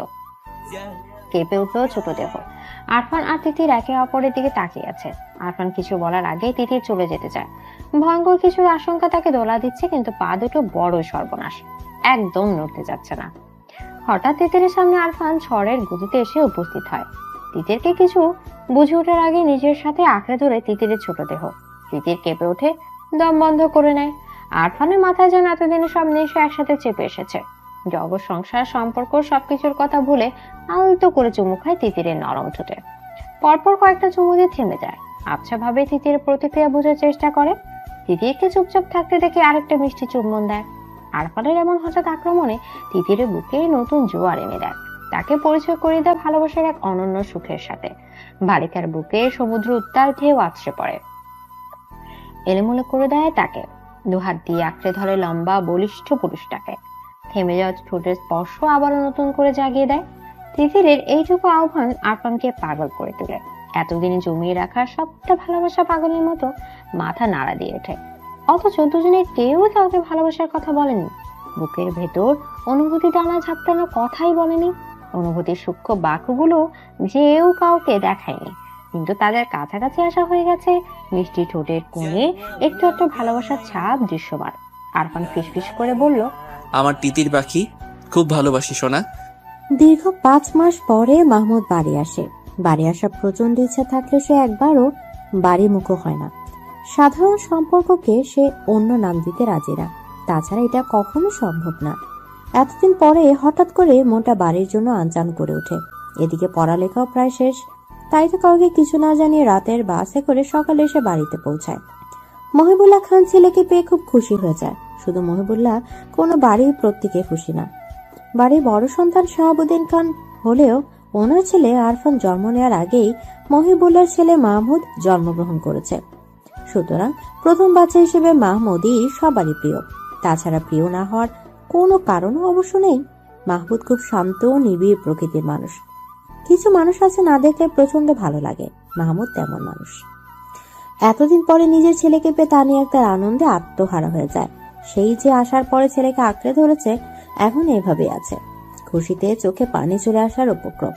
তানিয়ার এমন আহ্লাদীপনায় ওনার শাশুড়ি জয়তুন বেগম বিরক্ত হন। কই, উনিও তো মাহমুদকে ভালোবাসেন, এমন তো করেন না। বিরক্তি গলায় রা রা করে বলল, তুমি তো এমন ভাবে ঝাপটায় ধরে রাখছো, মনে হচ্ছে ছেলে বিদেশ থেকে আসছে। যাও নাস্তা বানাও, ছেলেটা সারা রাত জার্নি করে আসছে। তানিয়া আক্তার মাহমুদের দিকে তাকায়। উনি মাহমুদকে জন্ম দিয়েছেন, অথচ ছেলেটা লম্বায় ওনাকেও ছাড়িয়ে গেছে। মায়া ভরা হাতে মাহমুদের গালে হাত দিয়ে বলল, আপনি এসব বুঝবেন না আম্মা। ছোট ছেলে বউয়ের কথাটা জয়তুন বেগমের ঠিক পছন্দ হলো না। উনি ভ্রু কুঁচকে বলল, না না, আমি বুঝবো কেন? আমি কি আর সন্তান জন্ম দিয়েছি? সন্তান তো শুধুমাত্র তোমরাই জন্ম দিয়েছো, যত সব ঢং। শাশুড়ির মাথায় তানিয়া কিছুই মনে করে না। সে তার শাশুড়ির কটু কথায় অভ্যস্ত। মাহমুদ দাদির দিকে তাকিয়ে বলল, দাদি, তুমি ওকে মিস করনি? মাহমুদ কথা শুনে জৈতুন বেগমের মুখে হাসি ফুটে ওঠে। নরম স্বরে বলল, অনেক মিস করেছি ভাই। আমি তোমাকে খুব মিস করেছি। তানিয়া একটা ছেলেকে কি দিয়ে নাস্তা করাবে সেই নিয়ে ব্যস্ত হয়ে পড়ে। মাহমুদ ফ্রেশ হতেই রুমে চলে যায়। অনেক দিনের ময়লা রুমে এসেও তার এক অজানা শান্তি লাগে। মনের কুড়িতে প্রশান্তিময় বাতাস ছুঁয়ে যায়। নিজ হাতে ছেড়ে ঝুড়ে রুমটা ঠিক করে গোসল করে রুম থেকে বের হয়। সোফায় বসে টেবিলের দিকে নজর যায়। মারিয়া চুপচাপ নিজের খাবার খাচ্ছে। সে এক দৃষ্টিতে মারিয়ার দিকে তাকিয়ে আছে। মারিয়া, এই নামটা সাধারণ হলেও এই নামের মানুষটার আচরণ অসাধারণ। মানুষের ছোটে হলেও নিজেকে নারী হিসেবে প্রকাশ করতে খুব ব্যস্ত। তখনই মারিয়ার চোখের দৃষ্টি সোফার দিকে পড়তে সে স্তব্ধ হয়ে যায়। চোখের গোলক বড় হয়ে তাকিয়ে থাকে। মাহমুদের চোখের গরম দৃষ্টি দেখে মারিয়া মাথা নিচু করে দেয়। তারপর চোরের মতো আবার তাকায়। মারিয়া তাকানোর ভঙ্গি দেখে মাহমুদ মুচকি হাসে। ভবিষ্যতে কি হবে ভেবে হাসির রেখা মুছে যায়। মারিয়া আর খেতে পারে না। খুশিতে নাচতে ইচ্ছা করলে কি আর খাবার পেটে যায়? সে উঠে বিড়ালের মতো পা ফেলে রূপের দিকে ছুটে আর মনে মনে আল্লাহর কাছে ফরিয়াদ করে, আল্লাহ, এটা যেন সত্যি হয়। মাহমুদ যেন সত্যি বাসায় আসে। এমন স্বপ্ন সে দেখতে চায় না। মারিয়া রুমে এসে আয়নায় নিজেকে দেখে। চেহারাটা দেখতে খুব মলিন আর রুক্ষ লাগছে। এতদিন ছন্ন ছাড়া চলাফেরার কারণে চেহারার অবস্থা খুবই করুণ। তার নিজের ওপর খুব রাগ হলো। আর একটু সুন্দর করে থাকলে তো এই ফকিনের মতো চেহারা নিয়ে মাহমুদের সামনে পড়তে হতো না। সে আলমারি খুলে নতুন জামা বের করে বাথরুমে যায়। আজকে খুব পরিপাটি হয়ে থাকা চাই। সারা রাত কেঁদে তিতিরের ফর্সা গাল লাল টকটকে হয়ে আছে। চোখের অবস্থা আরো করুণ, অস্বাভাবিক ভাবে ফুলে উঠেছে। কিন্তু সকাল হয়ে গিয়েছে যে এবার তো রুম থেকে বেরোতে হবে। ইতিমধ্যে তানিয়া একটার কয়েকবার ডেকে গিয়েছে। তিতির বাথরুমে গিয়ে মুখে বেশি করে পানির ঝাপটা দেয়। আয়না নিজের দিকে তাকিয়ে চোখের পর্দায় ভেসে ওঠে রাতের মুহূর্তটুকু। ইচ্ছাই হোক আর অনিচ্ছাই হোক, হঠাৎ করে যাওয়া কাজটায় দুজনেই বিব্রত হয়। আরফান তিতিরের দিকে তাকিয়ে কিছু বলবে, তার আগে তিতির এক অভাবনীয় কাজ করে ফেলে। রাগে দুঃখে ঠাস করে আরফানকে এক থাপ্পড় দিয়ে সরিয়ে দেয়। ভালোবাসার কথা না বলে এমন করে ছুঁয়ে দেওয়ার সাহস হলো কি করে? অথচ ভুলে গেল আরফানের স্পর্শে সে নিজেও সাড়া দিয়েছিল। তাই তো আরফান গভীর ভাবে ছুঁয়েছে। তিতিরের এমন কাজে আরফান হতবম্ব হয়ে গেছে। হাত দিয়ে গা ছুঁয়ে ফ্যালফ্যাল করে তিতিরের দিকে তাকিয়ে আছে। তিতির হিস হিস করে বলল, আপনি খুব খারাপ। তুই খারাপ না? তিতিরের বিবেক প্রশ্নের উত্তর জানে কিন্তু মানতে নারাজ। সে কাঁদে ফুপিয়ে ওঠে, কান্নার তোড়ে কেঁপে ওঠে। মাথা নেড়ে বলল, অসভ্য লোক। আরফান হতবাক, কি বলবে মাথায় আসে না। সে অসহায় গলায় বলল, তুইও তো ঝাপটে ধরলি তিতির। আপনি সুযোগ নিয়েছেন, আমাকে একা ছাদে ডেকে খুব খারাপ কাজ করে ফেলেছেন। আর কখনো আমার সাথে কথা বলার চেষ্টা করবেন না। যদি কোনো রকম চেষ্টা করেন তো আমি বড় আব্বুকে বলে দিব। কান্নারত অবস্থায় তিতির নিচে চলে যায়। ছাদের পরিবেশ ততক্ষণে থমথমে রূপ ধারণ করেছে। ঠান্ডা ঝিরিঝিরি বাতাস স্তব্ধ আরফানকে বিবেকের চরম দংশনে রেখে তিতির পালিয়ে যায়, রেখে যায় আরফানকে। ফজরের আজানের পর আরফান ব্যাগ হাতে রুম থেকে বেরোয়। মায়ের কাছে বিদায় নিয়ে ঢাকার উদ্দেশ্যে নিয়ে বেরিয়ে পড়ে। এত সকালে কেন যাচ্ছে এই নিয়ে হাজারা প্রশ্ন করে সালমা বেগম। আরফান জানায়, তার জরুরি কাজ পড়ে গিয়েছে, তা গেলে হবে না, তাই এত সকালে যাওয়া। সালমা বেগম আর এত ঘাটালেন না। আরফান অরুণচটির স্বভাবে, তাই তার কাছে কোনো সন্দেহ লেশ মাত্র রইল না। সারা রাস্তা আরফানের মুখ থমথম হয়েছিল। কখন যেন চোখ জ্বালা করতে করতে লাল টকটকে হয়ে গিয়েছে। সে কি আসলে সুযোগ নিয়েছে? আর তিতির যে তাকে আঁকড়ে ধরে আরো কাছে টানলো সেটা। তিতির রুম থেকে বেরিয়ে সোফায় পুরুষ ভাবার কাউকে বসে থাকতে দেখে ভাবলো এটা আরফান। মাথা নিচু করে পাশ কাটিয়ে চলে যেতে চাইলে তখন সামনে বসা পুরুষ তাকে ডাকে। চিরপরিচিত ভাইয়ের কণ্ঠ শুনে তিতির চমকে যায়। মাথা তুলে ভাইয়ের দিকে তাকে খুশিতে হাসে। মাহমুদ হাত ধরে আদরে বোনকে পাশে বসে। বোনের চেহারার দিকে ব্রু কুচকে তাকিয়ে বলল, কি খবর তিতি পাখির? ভালো। তুমি এতদিন আসনি কেন ভাইয়া? তিতিরের লাল চোখ জোড়া মাহমুদের নজর এড়ায় না। সে সন্ধানী চোখে তাকিয়ে বলল, এখন আসলাম। তিতির হাসে। মাহমুদ বলে, কেঁদেছিস কেন? কাঁদিনি। প্রেমে পড়েছিস? তিথি চমকে যায়, কথা বলার ভাষা হারিয়ে ফেলে। তানি একটা নাস্তা প্লেট দিয়ে দুই ভাই বোনের দিকে এগিয়ে আসে। উনি আসাতেই তিতির ছাড়া পায়। আসন্ন বিপদ থেকে যেন স্বয়ং আল্লাহ তাকে বাঁচিয়ে দিল। উনি এসে মাহমুদকে খাওয়াতে ব্যস্ত হয়ে পড়ে। তিতির আস্তে করে কেটে পড়ে। বড়োর কাছে জানতে পারে যে আরফান ভোরে ঢাকা চলে গেছে। মাহমুদ এসেছে অথচ আরফান চলে গেল। দুই ভাই দেখাই হলো না, তাই ওনার খারাপ লাগছে। আরফান চলে গিয়েছে এই কথাটা জানার পর থেকে তিতিরের মন খারাপের ওজন যেন আরো বেড়ে যায়। দোষ তো আরফানের একার ছিল না, দোষ তিতিরেরও ছিল। কিন্তু সে কিনা সবটা দোষ আরফানকে দিয়ে এত পরিমাণ দোষী বানিয়ে দিল যে ছেলেটা বাড়ি থেকে চলে গেল। তিতিরের দম বন্ধ হয়ে আসে, কান্নার গলায় দলা পাকিয়ে ওঠে। কান্না লুকাতে সবার অগজরে সে রুমে চলে যায়। তারপর বাঁধ ভাঙিয়ে কান্নারা ছুটে চলে অবিরাম গতিতে। রাত 12টা। গ্রামের পরিবেশ এইটুকু রাতে চারদিক নিঝুম স্তব্ধ হয়ে গেছে। মাহমুদ বিছানায় আদশোয়া হয়ে মোবাইল দেখছে। তার চোখের দৃষ্টি বারবার দরজার দিকে চলে যাচ্ছে। সে জানে মেয়েটা আসবে। কেন এমন ধারণা হচ্ছে সেটা জানা নেই, কিন্তু সেই ধারণার উপর ভিত্তি করে সে দরজা লাগায়নি, হালকা করে ভিজিয়ে রেখেছে। চোখের দৃষ্টি মোবাইলের উপর নিষিদ্ধ হলেও মনের চোখ বারবার দরজার দিকে তাকাচ্ছে। তখনই দরজা খুলে গেল। হলুদ রঙের থ্রি পিস পরে মারিয়া রুমে প্রবেশ করে। মাহমুদের দিকে এক পলক তাকিয়ে দরজা আটকে যায়। মারিয়ার সাহস দেখে মাহমুদ অবাক হয়। এতদিনে দরজা লাগানোর সাহসও সঞ্চয় করে ফেলেছে। বাহ, উন্নতি হয়েছে তো। দরজা লাগিয়ে মারিয়া এক পাও এগিয়ে আসে না। দরজার সামনে থেকে মাহমুদের দিকে তাকিয়ে আছে। মাহমুদ হাতের মোবাইল বিছানায় রেখে মারিয়াকে বিব্রত করতে কিনা এক দৃষ্টিতে মারিয়ার দিকে তাকিয়ে থাকে, কিন্তু মারিয়া বিব্রত হয় না, বরং 2 কদম এগিয়ে আসে। মাহমুদ বলল, কি সমস্যা? সেটা তো আপনি বলবেন। কি বলবো? আপনার কি সমস্যা? আমার তো কোনো সমস্যা নেই। যদি সমস্যা নাই থাকে তাহলে সবাইকে ভালো মন্দ জিজ্ঞেস করলেন, অথচ সারাদিনে একবারও আমাকে জিজ্ঞেস করলেন না আমি কেমন আছি। তোকে দেখে মনে হয় তুই খুবই ভালো আছিস, এটা আর জিজ্ঞেস করবো কি? আমাকে দেখে আপনার ভালো আছে মনে হলো? হ্যাঁ। অথচ আমি একটুও ভালো নেই। কেন? মারিয়া চুপচাপ দাঁড়িয়ে থাকে। মাহমুদ বিছানা থেকে নেমে আসে। মারিয়ার কাছাকাছি দাঁড়াতে মারিয়া বলল, আপনি সব বুঝেও না বুঝার ভান করেন কেন? কারণ এই বেশি বোঝাটা ভালো কোনো কিছু বয়ে আনবে না, তাই। ভালো কিছু তো হতে পারে। পারে না। মারিয়া চোখের কোণে পানি টলমল করে ওঠে। বুকে ব্যথা হয়, ফিসফিস করে বলল, মাহমুদ ভাই। মারিয়ার কথা শেষ করার আগে তাকে থামিয়ে মাহমুদ বলল, এত রাতে আমার রুমে এসেছিস কেন? কেউ দেখলে তখন কেলেঙ্কারি হয়ে যাবে। মারিয়ার হঠাৎ এক অপ্রীতিকর কাজ করে বসে। হাঁটু মুড়ে মাহমুদের পা আঁকড়ে ধরে বলল, আপনি আমাকে এত অবহেলা করবেন না প্লিজ। আমার মনে হয় আমি মরে যাব। মারিয়ার কাছে মাহমুদ বিব্রত হয়, হাত দিয়ে মারিয়াকে উঠাতে চায়। মারিয়া কান্না ভেজা গলায় বলল, এত ভালোবাসা আপনার চোখে পড়ছে না? কথা দিচ্ছি আমার মতো করে দুনিয়ায় আর কেউ আপনাকে ভালোবাসবে না। মাহমুদের বুকটা কেমন খা খা করে ওঠে। মারিয়ার কান্না তার একদম ভালো লাগে না। সে মারিয়াকে টেনে তুলে। এই প্রথমবারের জন্য মারিয়ার চোখের পানি পরম যত্নে মুছে দেয়। হাসতে করে বলে, আবার কান্নাকাটি কেন? মারিয়া কোনো কথা বলে না। মাহমুদ খুব কাছ থেকে মারিয়াকে দেখে উপলব্ধি করে সে হারিয়ে গেছে।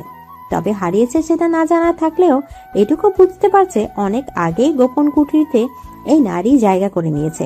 সে আস্তে করে বলল, এখন রুমে যা। মারিয়া আর বেহা হওয়ার সাহস করে না, চুপচাপ রুমে চলে যায়। সকালে নাস্তার টেবিলে সবাই উপস্থিত। শাহাবুদ্দিন খান মাহমুদকে ছোটবেলা থেকেই খুব আদর করে। নিজের কাঁধে করে কত হেঁটেছেন তার কোনো হিসাব নেই। মাহমুদকে কখনো ভাইয়ের ছেলে মনে করেনি। মাহমুদও তার বড় আব্বুর সব কথা শোনে। দুজনের সম্পর্ক খুবই সহজ। শাহাবুদ্দিন খান বলল, পড়ালেখা তো শেষ করে নিচ্ছিস, এবার আমাদের এটুকু খুশি এনে দে। মাহমুদ শাহাবুদ্দিন খানের দিকে তাকিয়ে কথাটা বোঝার চেষ্টা করে। সবার মুখে মিটিমিটি হাসি দেখে বড় আব্বুর কথাটা বোধগম্য হয়। কথাটা বুঝে মাহমুদ হেসে ওঠে। ওর হাসি দেখে জয়তিন বেগম বলল, হাসলে হবে না, এবার বিয়ে করে আমাদেরও একটু হাসা। এত তাড়াতাড়ি বিয়ে করবো কেন? কেন, তোর বিয়ের বয়স হয়নি? না। তোর কোনো পছন্দ আছে? মাহমুদের চোখের তারায় মারিয়ার কান্না ভেজা মুখটা ভেসে ওঠে, কিন্তু সে মাথা নেড়ে বলল, না, আমার কোনো পছন্দ নেই। তাহলে আমরা দেখব। দেখুন। গ্রামের আকবর আলীর নাতনিকে দেখলাম, বেশ ভালো লাগলো। আজকে বিকালে মেয়েটাকে দেখতে যাব। আচ্ছা। এত সব কথাগুলো সবাই হাসি মুখে শুনলেও মারিয়ার মুখের ভাব হাসি হাসি রইল না। সে আস্তে করে উঠে গেল, চুপচাপ দরজা আটকে দিল। এত হাসি খুশির মাঝে মারিয়াকে কেউ লক্ষ্য করলো না। দুপুর গড়িয়ে সন্ধ্যা নেমে এলো। শাহাবুদ্দিন খান, মহিবুল্লাহ আর জয়তুন বেগম আকবর আলীর বাড়িতে যাওয়ার প্রস্তুতি নিচ্ছে। এর মাঝে মারিয়ার আম্মা সালমা বেগম হন্তদন্ত হয়ে ছুটে আসে। কান্না জড়িত গলায় বলে, সে সকাল থেকে মরিয়ার রুমের দরজা আটকে আছে। দুপুর গড়িয়ে সন্ধ্যা নামলে এখনো তো দরজা খুলছে না। এই পর্যন্ত 1000 বার ডাকা হয়েছে। ঘুমাচ্ছে হয়তো। মারিয়ার ঘুম খুব পাতলা, একবার ডাকলেই উঠে যায়। এবার সবাই চিন্তিত হয়। কোনো উপায় না দেখে কাঠের দরজা ভেঙে ভেতরে ঢুকে মারিয়াকে ঘুমন্ত অবস্থায় পায়। তাকে জাগানোর চেষ্টা করলেও সে জাগে না। অবস্থা খারাপ দেখে মারিয়াকে হাসপাতালে নেওয়া হয়। হাসপাতালে নেওয়ার পর ডাক্তার তার চিকিৎসা করে জানায় ঘুমের ওষুধের কারণে এমন হয়েছে। এত ছোট মানুষের ঘুমের ওষুধ খাওয়ার কি দরকার, তা কারও বোধগম্য হলো না। গভীর রাতে মারিয়াকে বাসায় নিয়ে আসা হয়। শাহাবুদ্দিন খান চিন্তিত ভঙ্গিতে বসে আছে।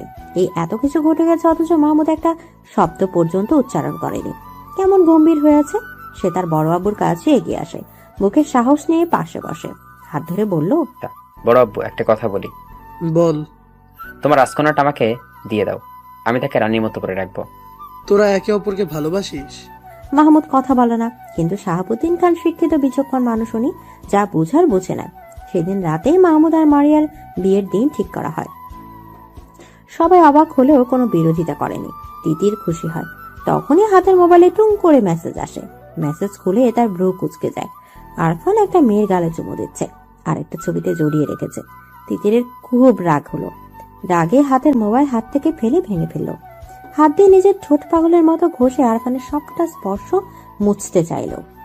আগামী শুক্রবার বিয়ে। এত জলদি বিয়ে দেওয়ার কে আছে, এটাই সবার বোধগম্য হচ্ছে না। কিন্তু শাহাবুদ্দিন খানের কথার উপরে তো কেউ কথা বলার সাহস পাচ্ছে না। মহিবুল্লাহ খুব খুশি নাকি বেজার হবে, এটাই বুঝতে পারছে না। মারিয়া তাদের নিজেদের মেয়ে, নিজের হাতে মানুষ করা, খুবই শান্ত মেয়ে। বউ হিসেবে এমন মেয়ে সবাই খুঁজে, কিন্তু সমস্যা অন্য জায়গায়। তানিয়া বেঁকে বসেছে। একটা মাত্র ছেলে, 1000টা মেয়ে দেখে বেছে বিয়ে করবে, তা না হুট করে বিয়ের সিদ্ধান্ত নিয়ে ফেলেছে। ভাইজানের উপর তার সব রাগ। ইঞ্জিনিয়ার ছেলে পেয়েছে বিধায় নিজের মেয়েকে সুপাত্রে দিতে এত তাড়া, কিন্তু তার স্বামী কি কিছুই বলতে পারে না? ছেলেকে জন্ম দিয়ে যদি এইটুকু অধিকার না থাকে তাহলে? তানিয়ার রুমের মধ্যে রেগে ফেটে পড়ে। শাহাবুদ্দিন খানকে কিছু না বলতে পারলেও মহিবুল্লাহ খানকে ঠিকই কথা শোনালো। আমার ছেলের বিয়ে আর সিদ্ধান্ত নেওয়ার সময় আমি থাকবো না? উনি এত বড় সিদ্ধান্ত নেবে কেন? বড় ভাই হয় না, এটা নিতেই পারো। আমি মানি না। কেন? আমি 10টা থেকে একটা বউ আনতাম। মারিয়া কম কিসে? তানিয়া দমে যায়। মারিয়া কোনো কিছু দিয়ে কম না, কিন্তু ছেলেকে যাচাই বাছাই করে বিয়ে করানো খাইশটা যে অপূর্ণই থেকে যাবে। মাহমুদ কি রাজি? আজকালকার যুগে ছেলে মেয়ের অমতে এসব মাতব্বরি করা ভালো না। মাহমুদের সামনে তো সব জানানো হলো, কই সে তো আপত্তি করেনি। হয়তো ওনার ভয়ে কিছু বলেনি। তুমি একবার ভাইয়ের সাথে কথা বলো। বাবা মায়ের রুম থেকে উচ্চ কণ্ঠ শুনে মাহমুদ সেদিকে যায়। দরজা গলিয়ে মাথা ঢুকিয়ে হেসে বলল, আসবা মা। হঠাৎ ছেলেকে দেখে দুজনেই বিব্রত বোধ করে। মাহমুদ রুমে ঢুকে আয়েশ করে বিছানা বসে বলল, হ্যাঁ, এবার বলো। তুই রাজি? আমি রাজি না হলে কি বিয়ে ঠিক হতো? তুই রাজি? মারিয়াকে আমার ভালো লাগে। তোমরা যেটা কখনো বুঝতে পারোনি সেটা বড় আব্বু বুঝেছে। আর আমি চাই না তোমরা দুইজন এটা নিয়ে আর ঝগড়া করো। রুমের বাইরে থেকে সব স্পষ্ট শোনা যায়, সবাই খারাপ ভাবছে। মাহমুদ চলে যায়। তারপর থেকে মহিবুল্লাহ তানিয়া ব্যস্ত হাতে বিয়ের শপিং করে। সব আয়োজনে যেন কমতি না হয় সে খেয়াল রাখে।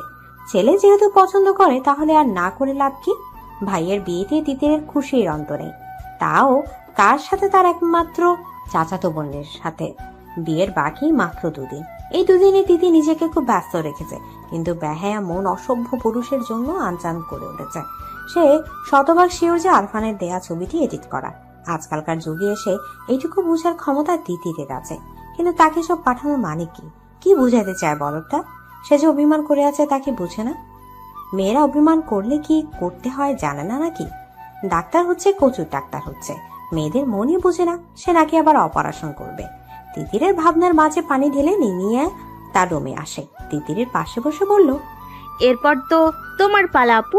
কেমন লাগছে? পাকনা কথা বলবি না। পাকনা কথা কই বললাম। তাছাড়া তোমার আর কি লাগবে? বিয়ে তো আর দূরে হবে না, বিয়ে এই বাড়িতেই তো হবে। কি? নিনিয়া যেভাবে ছুটে এসেছিল এবার সেভাবেই ছুটে চলে যায়। তিথি ভাবে নিনিয়া কি তার আর আরফানের কথা জানতে পেরেছে, না বললে এসব বলবে কেন। তিথি চিন্তিত হয়। আরফান আর তার ব্যাপারটা কারো জানার কথা না। কালকে বিয়ে, আরফান মারিয়ার বড় ভাই, সেই হিসেবে তার সবার আগে থাকার কথা ছিল, কিন্তু জরুরি ক্লাসের জন্য যেতে পারেনি। এমন হুট করেই বা কেন মারিয়ার বিয়ে ঠিক করা হলো সেটাও বুঝে আসে না। পাত্রকে, পাত্র তারই ভাই মাহমুদ। আরফানের কাছে সবটা ব্যাপার কেমন লাগে, কিন্তু মাহমুদ পাত্র হিসেবে যথেষ্ট ভালো। এই দিকটা দিয়ে অবশ্য ভালো হয়েছে। আর খারাপ দিকটা হচ্ছে তিতিরের সাথে কথা হচ্ছে না, তার স্বস্তি লাগছে না। সেদিন রাগের মাথায় ভুলভাল ছবি পাঠালেও পরে মনে হয়েছে কাজটা ঠিক হয়নি। বাচ্চাদের উপর রাগ করতে হয় না, বাচ্চাদের বোঝাতে হয় আদর করে। আদরের প্রসঙ্গ আসাতেই তার হাত গালে চলে যায়। বাচ্চাটাকে আদর করতে গিয়ে থাপ্পড় খেয়েছে। কই, তিতির তো একবারও ফোন করে সরি বললো না। আবারও তার মাঝে অভিমানের দেয়াল তৈ তৈ করে বেড়ে যায়। বাড়ি এসে পুরোদমে কাজে লেগে পড়ে। ভুল করেও তিতির দিকে তাকায় না, কিন্তু কতক্ষণ না তাকিয়ে থাকা যায়। তিতির আশেপাশে থাকলে তার চোখ যেন চুম্বকের মতো টেনে ধরে। এই যে কালো থ্রিপিস পরে কেমন হেঁটে যাচ্ছে, তাকে দেখেও যেন দেখছে না। আরফান ফুস করে শ্বাস ফেলে তিতিরে যাওয়ার পানে তাকিয়ে থাকে। মনে মনে বলে, তোর খবর আছে তিতির। ছোটবেলা থেকে লেখাপড়া ভালো লাগতো না আরশের, তাই তো ম্যাট্রিক পাশ করার পরে সিঙ্গাপুরে চলে যায়। এই তো এবছর প্রবাস জীবনের 5 বছরে পা দিল। বাড়িতে বিয়ের উৎসব, তাই এবার তাকে আসতেই হলো। তাছাড়া মাহমুদ তার ছোট হয় কিনা তার আগে বিয়ে করে ফেলেছে। এই লজ্জাজনক কথা ঢাকতে হলেও তাকে এবার দেশ মুখ হতেই হলো। সকালে বাড়িতে এসে পৌঁছেছে। বিয়ের বাড়ি বেশ ঝাঁকনাকা করে সাজানো, দেখেই বিয়ে বিয়ে ফিল হচ্ছে। কালকে বিয়ে আর আজকে সে এলো, তার আশা নিয়েও বাড়িতে একটা হইচই বেঁধে গেছে। বাড়ির সবকিছুই আরো সে ঠিক লাগলো না শুধুমাত্র তিতিরকে। এত বড় হয়ে গেছে আর দেখতেও একদম পরীর মতো সুন্দর। আরুষের মনে হচ্ছে সে প্রথম দেখায় প্রেমে পড়ে গেছে। মাহমুদের বিয়েটা শেষ হলেই একটা ব্যবস্থা নিতে হবে। সে কখনোই ভাবেনি বাড়ি এসে এমন একটা পরীর দেখা পাবে। বাড়িতে বিয়ের আমেজ লেগেছে ঠিক আছে, কিন্তু ঠিক নেই মারিয়া। সেদিন রাগের বশে ঘুমের ওষুধ খেলেও তাকে কেউ কোনো প্রশ্ন করেনি, বরং প্রশ্নের বদলে শুনতে পেয়েছে বিয়ের সংবাদ। খুশি হবে নাকি কি করবে সে বুঝতে উঠতে পারেনি। বিয়ে ঠিক হওয়ার পরে মারিয়া মাহমুদের সাথে কথা বলার চেষ্টা করেছে, কিন্তু প্রতিবারই তার সাথে মাহমুদ টু শব্দটি পর্যন্ত উচ্চারণ করেনি। মারিয়া বুঝতে পারছে না এই মুহূর্তে তার কি করা দরকার। হলুদের অনুষ্ঠানে তিতির মনে সবটা রং দিয়ে সাজলো। বারবার আরফানের সামনে দিয়ে হেঁটে হেঁটে গেল। আরফানকে দেখে আরুষের সাথে বসে গল্পও করলো, আর এটাও লক্ষ্য করলো যে আরুষ তার দিকে কেমন ড্যাব ড্যাব করে তাকিয়ে থাকে। চোখে মুগ্ধতার ছোঁয়া স্পষ্ট ফুটে উঠেছে। ছেলেদের এমন চোখের দৃষ্টি তিতিরের কেমন লাগে, কিন্তু আরফানকে হিংসাত্মক বানানোর জন্য সে আরুষের সাথে অনেকক্ষণ ধরে গল্প করে হাসে। আরফানের মুখের আদর গম্ভীর, শক্ত হয়, চোখের দৃষ্টি হয় কঠিন। না চাইতেও ফোঁস করে সে নিঃশ্বাস ছাড়ে। তিতির আর আরুষের দিকে তাকালে বুকে জ্বলন হচ্ছে, দম আটকে উঠছে। উফ, তারই ভুল হয়েছে, মেয়েটাকে ছাড় দেওয়া উচিত হয়নি। থাপ্পড় দিক, না হয় মেরে ফেলুক, তাও এই পাখিকে জাপটে ধরে রাখা উচিত ছিল। গভীর রাত, ঘড়ির কাঁটা 3টা ছুঁই ছুঁই। বাড়িতে মেহমান ভরপুর। তিতির মারিয়ার সাথে ঘুমানোর জন্য এসেছে, কিন্তু কিছুতেই ঘুম আসছে না। তার মনে হচ্ছে আরফান তাকে দেখেছে। সে উঠে বসে, ঘুমন্ত মারিয়ার দিকে তাকে আস্তে করে রুম থেকে বেরিয়ে যায়। রুম থেকে বেরিয়ে তিতির স্তব্ধ হয়ে যায়। আরফান রুমের সামনে দাঁড়িয়ে আছে, যেন তারই অপেক্ষা ছিল। তিতির বের হওয়ার পর কোনো কথা বলার সুযোগ না দিয়ে 5 গোলা করে নেয়, তারপর দ্রুত পা ফেলে ছাদে চলে যায়। তিতির পুরোনো সময় নিঃশ্বাস বন্ধ করেছিল। কেউ দেখে ফেলে কিনা ভয়ে বুকটা ছটফট করছিল। আরফানের গলায় তার হাত দিয়ে আঁকড়ে ধরে রেখেছিল। ছাদে গিয়ে আরফান তিতিরকে নামায়। জোরে কয়েকবার নিঃশ্বাস ফেলে রাগে চোখে তাকিয়ে থাকে। তিতির চুপচাপ তাকিয়ে আছে। আরফান তিতির উপর হেলে পড়ে, চেপে ধরে তিতিরের ছোট শরীর। তিতির কেঁপে ওঠে, কিন্তু এমন কিছুর জন্য যেন সে আগে প্রস্তুত ছিল। ফিসফিস করে বলে, কেউ আসবে। আসবে না? সরুন। না। তিতির চুপচাপ আরফানের দিকে তাকিয়ে আছে। কেউ কাউকে না বললেও দুজনেই জানে দুজনের মনের কথা। আরফানকে এত কাছ থেকে দেখে মুখটা কেমন করছে, গায়ের মিষ্টি ঘ্রাণে নেশা ধরে যাচ্ছে। তিতির বিভোর হয়ে তাকিয়ে থাকে। আরফান তিতির হাতের আঙুলের ভাঁজে নিজের হাত ছুঁয়ে বলল, আরশ ভাইয়ের এত কাছে কেন গেলি? ভাইয়া না, এমনি গল্প করলাম। আরফান তিতিরের গালে ছোট চুমু দিয়ে বলল, তুই কোনো ছেলের কাছে গেলে আমার একদম ভালো লাগে না। আরে যাব না। আপনি কেন অন্য মেয়ের সাথে ছবি তুললেন, তাও এত খারাপ ভাবে? এডিট ছিল গাধি। আমি বুঝেছি। আমার পাখি তো তাই সব বুঝে। তিতির আর আরফান একে অপর দিকে বিভোর হয়ে তাকিয়ে থাকে। তিতির আরফানের গালে হাত ছুঁয়ে আস্তে করে বলল, সেই দিনের জন্য সরি, আমার ভুল হয়েছিল। ভালোবাসি তিতির পাখি, তোর মনে একটু জায়গা দিবি? আমি তোকে হিনা খুবই কষ্টে থাকি, মরে যাওয়ার প্রয়াস হয়, আমায় আরো বেশি দিন বাঁচতে দিবি? তিতির উত্তরে শক্ত করে আরফানকে জড়িয়ে ধরে, ফিসফিস করে বলল, খুব ভালোবাসি। আরফান তিতিরে ভালোবাসা সাড়া দেয়। আজকে ভালোবাসা দুষ্টু মিষ্টি ছোঁয়া দুজনেই সম্মতিতে হয়, ভালোবাসা গভীর হয়, দুজনের শ্বাস ঘন হয়ে মিলে মিশে একাকার হয়ে যায়। তিতির আদরে গুঙ্গিয়ে ওঠে, শক্ত করে আঁকড়ে ধরে আরফানের হাতের বাহু।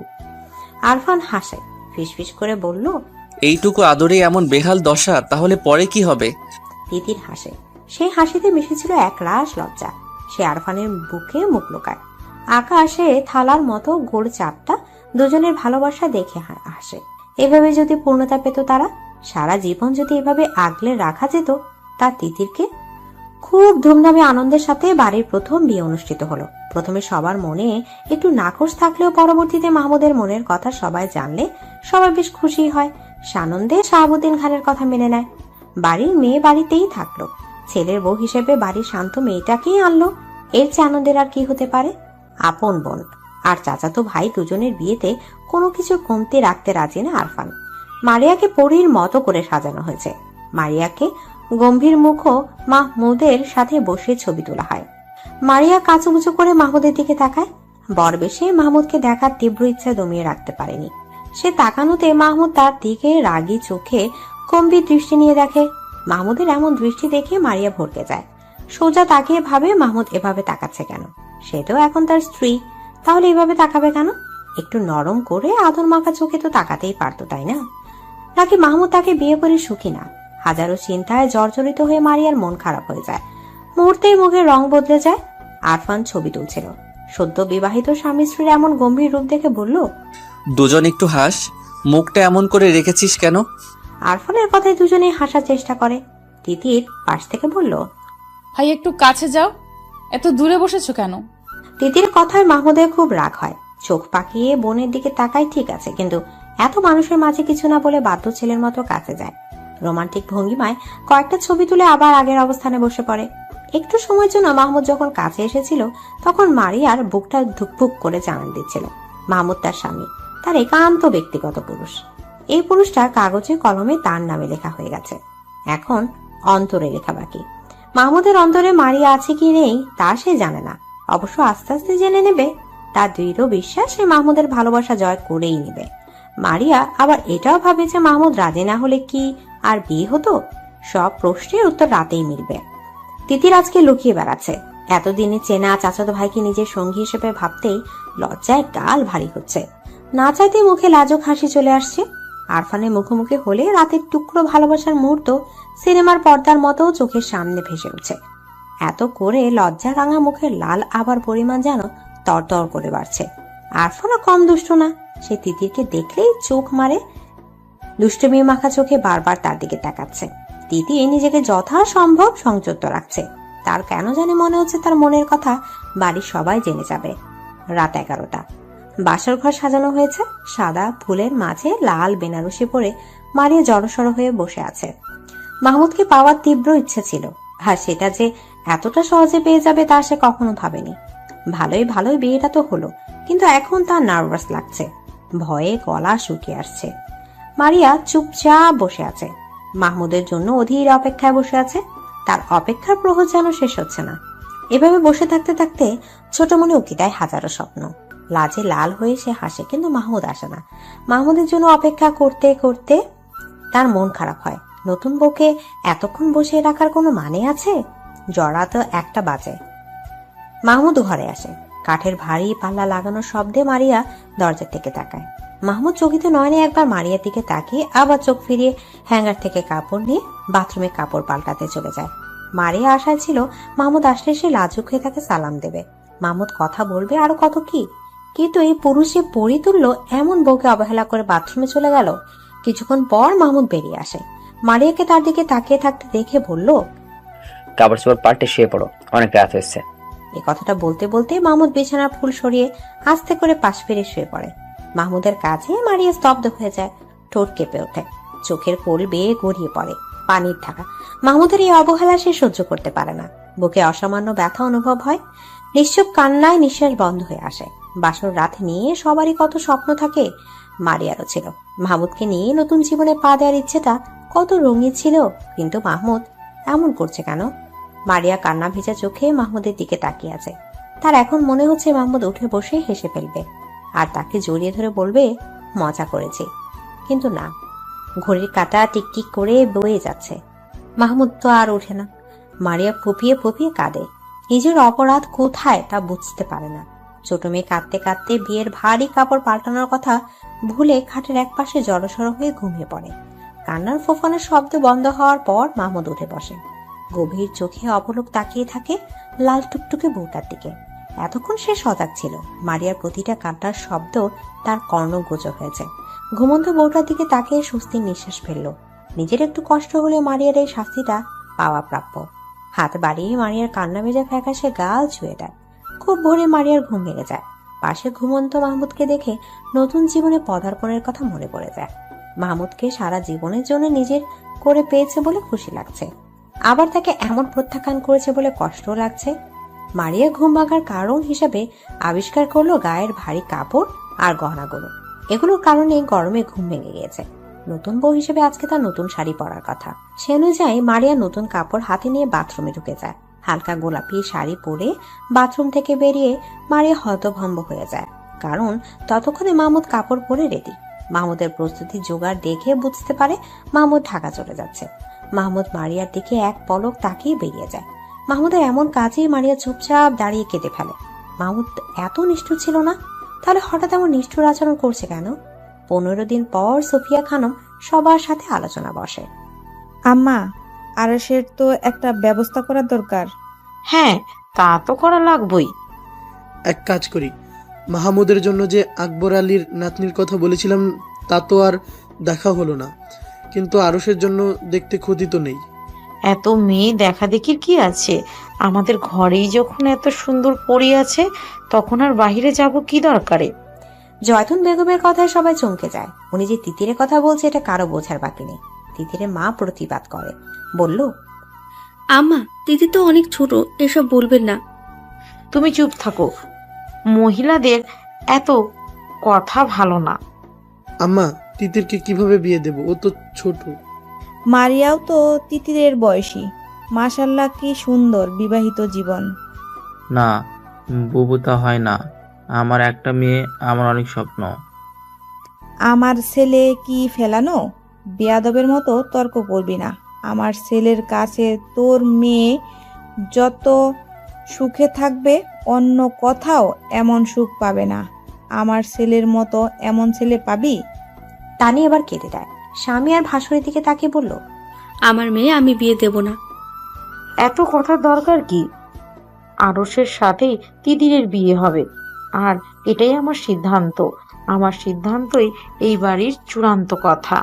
এই বিয়ে নিয়ে হাজারো কথা কাটাকাটি হয়, কিন্তু কেউ জয়তুন বেগমকে ওনার সিদ্ধান্ত থেকে নাড়াতে পারে না। শেষে জয়তুন বেগম বলল, আমার ছেলে হিসেবে যদি আমার কথা না রাখিস, তাহলে আমার মরা মুখ দেখবি। বুড়া বয়সে আমি কলঙ্ক করে মরব। মায়ের এমন কথার পরে আর কোনো কথা হয় না।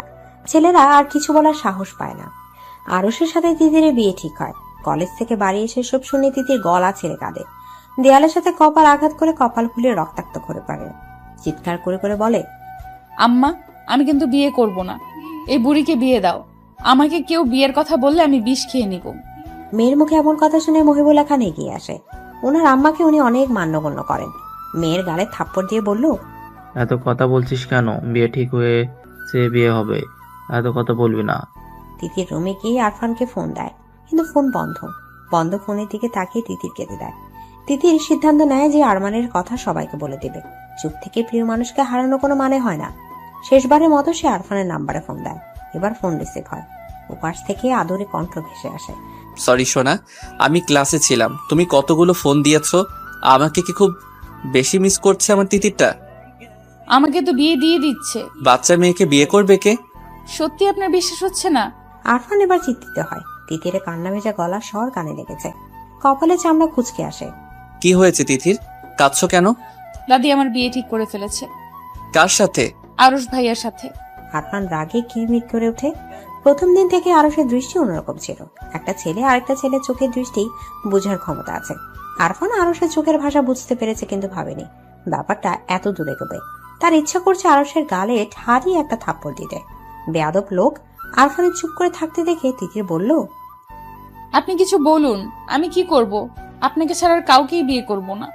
আর কাউকে বিয়ে করবে কেন? তুমি তো আমাকে বিয়ে করবে, আমার বউ হবে। কেউ মানবে না। তারপর আরফানকে বাড়ির পুরো ঘটনা বিস্তারিত জানায়। সব শুনে আরফান বলল, আমি সব ঠিক করে নেব, তুমি এত ঘাবড়ে যেও না।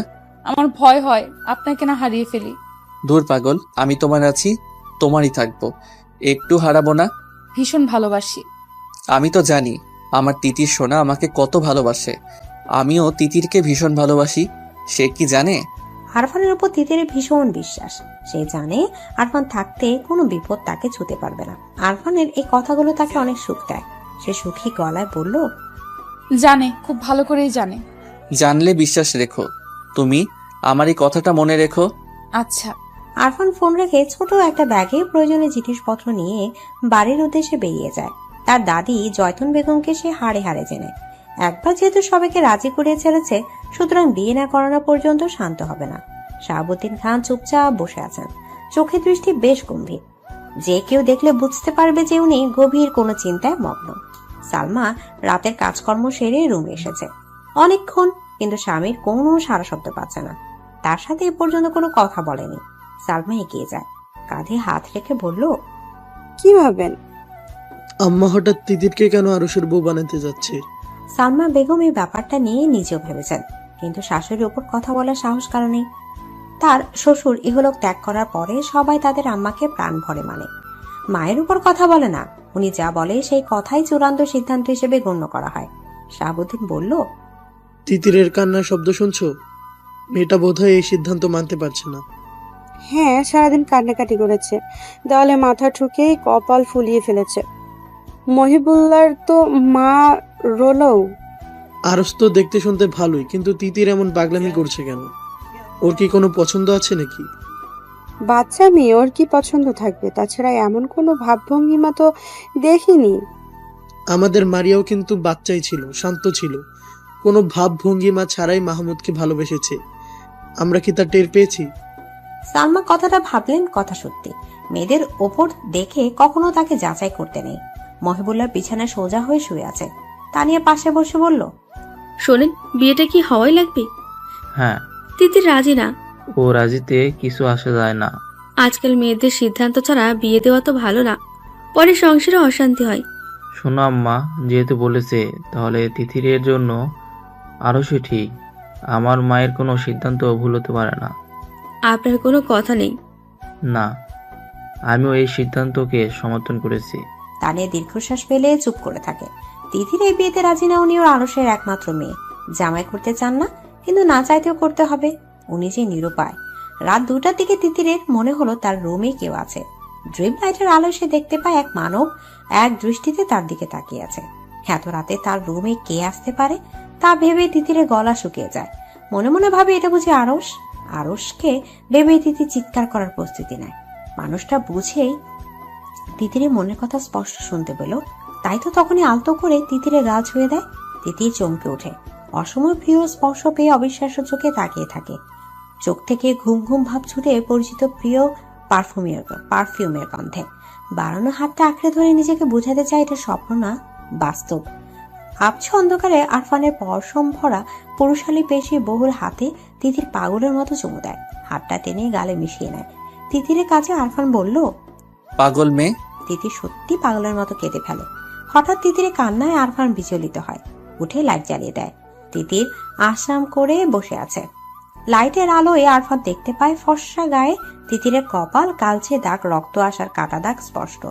গোল গোল গালে আঙুলের ছাপ ফুলে উঠেছে। প্রিয়তম চেহারা এমন দাগ দেখে তার বুকটা মুচড়ে ওঠে। দ্রুত তিতিরের কাছে গিয়ে যায়। নরম স্পর্শে তিতিরের কপাল ছুঁয়ে দেয়। গালের ফোলা অংশে হাত বুলিয়ে বলল, এসব কি? বিয়ে দিয়ে দিচ্ছে, তাই রাগে দেওয়ালে আঘাত করেছি। তাই বলে নিজেকে আঘাত করতে হবে? আমি আছি না। আরফান ভীষণ যত্ন নিয়ে তিতিরের আঘাত ছুঁয়ে ছুঁয়ে দেখে। তিতির কিছুক্ষণ চুপ থেকে বলল, ভুল হয়েছে। জীবনে যেমন পরিস্থিতি আসুক না কেন কখনো নিজেকে আঘাত করার কথা ভাববে না, মনে থাকবে। আর গালের আঘাতটা? আব্বা বিয়ে করবো না বলাতে মেরেছে। আরফান যত্ন আদর দিয়ে তিতিরের গা ছুঁয়ে দেয়। তারপর লাইট নিভে আস্তে করে দুজন বাড়ি থেকে বেরিয়ে যায়। তিতির বারবার জিজ্ঞেস করে কোথায় যাচ্ছে, কিন্তু আরফান চুপ থাকতে বলে। এত রাতে আসতে গেলেন কেন? আমার প্রেমিকার বিয়ে হয়ে যাচ্ছে, আমি ঢাকায় বসে থাকবো। হোক বিয়ে, তাতে কি? আমাকে মেরে ফেলতে চাস নাকি? যদি মেরে ফেলতে চাস তাহলে বিয়ে করে নে। তিতির হেসে আরফানের হাত আঁকড়ে ধরে। আরফান আবার বলল, তুমি পারবে আমাকে ছেড়ে অন্য কাউকে বিয়ে করতে? আমিও মরে যাব। ইস, একদম আমার আত্মা তুমি। তিতিরের কথা শুনে আরফান হাসে। নদীর তীরে এসে থামার পরে তিতির মুগ্ধ চোখে নদীর দিকে তাকিয়ে থাকে। ভরা জ্যোৎস্নায় নদীর পানি টলমল দৃশ্যমান। আকাশে বিশাল থালার মতো চাঁদ, মাঝে মাঝে ঝিঝি পোকার লুকোচুরি চোখে পড়ছে। তিতির হাসে, বিড়বিড় করে বলল, এত সুন্দর। বাড়িতে যাওয়ার সময় এমন দৃশ্য দেখে ভাবলাম আমার তিতিরকে এই সৌন্দর্য থেকে বঞ্চিত করা ঠিক হবে না, তাই তো তোমাকে নিয়ে আসলাম। মন ভালো লাগছে খুব। দুজনে ঘাটে বাঁধা একটা নৌকায় উঠে বসে। তিতির বলল, নৌকা চালাবে কে? আমি চালাবো। আমি তোমার মাঝি উজান গাঙ্গে বৈঠা বাইয়া লইয়া যামু শ্বশুর বাড়ি। যদি কন্যা থাকো তুমি রাজি? তিতির সারাদিনের কান্না টেনশন সব ভুলে আরফানের ছন্দ শুনে খিলখিল করে হাসে ওঠে। ভীষণ আহ্লাদে গলায় বলল, মাঝি, আমারে তোমার মন মাঝারে নিয়ে যাও, যেখানে কেউ খুঁজে পাবে না। আরেকটু অপেক্ষা করো সুন্দরী, এই মাঝি তোমাকে সমুদ্রে ডুবিয়ে আবার উঠাবে। সাঁতার জানো তো? সাঁতার জানি না, তবে মাঝির সাথে থাকতে চিন্তাও করি না। মাঝি শিখাবে। হ্যাঁ, খুব ভালো করে শিখাবো। তিতির নৌকার পাটাতনে মাথা রেখে শুয়ে পড়ে। আরফানের দিকে তাকিয়ে বলল, সারা জীবনের জন্য তুমি আমার মাঝি হয়েই থেকো, আমার উজান ঘাটের মাঝি থাকবো। শুনছো চাঁদ, এই মাঝি আমার, শুধু আমার। তুমি সাক্ষী থাকলে কিন্তু। তিতির তারা ভরা আকাশের দিকে তাকিয়ে মুগ্ধ হয়। এত সুন্দর রাতের আকাশে আগে কখনো দেখেনি, কিংবা কখনো এর রূপ উপভোগ করার চেষ্টাও করেনি। আজকে এমন মধুর রাত উপভোগ করানোর জন্য সে আরফানের উপর কৃতজ্ঞ। মাছ নদীতে যাওয়ার পরে আরফান নৌকার বৈঠা তুলে নেয়। ধীর পায়ে এগিয়ে তিতিরের কাছে যায়। আরফানের উপস্থিতিতে তিতির চোখ খুলে তাকায়, মিষ্টি করে হাসে। আরফান দাঁড়িয়ে থাকে।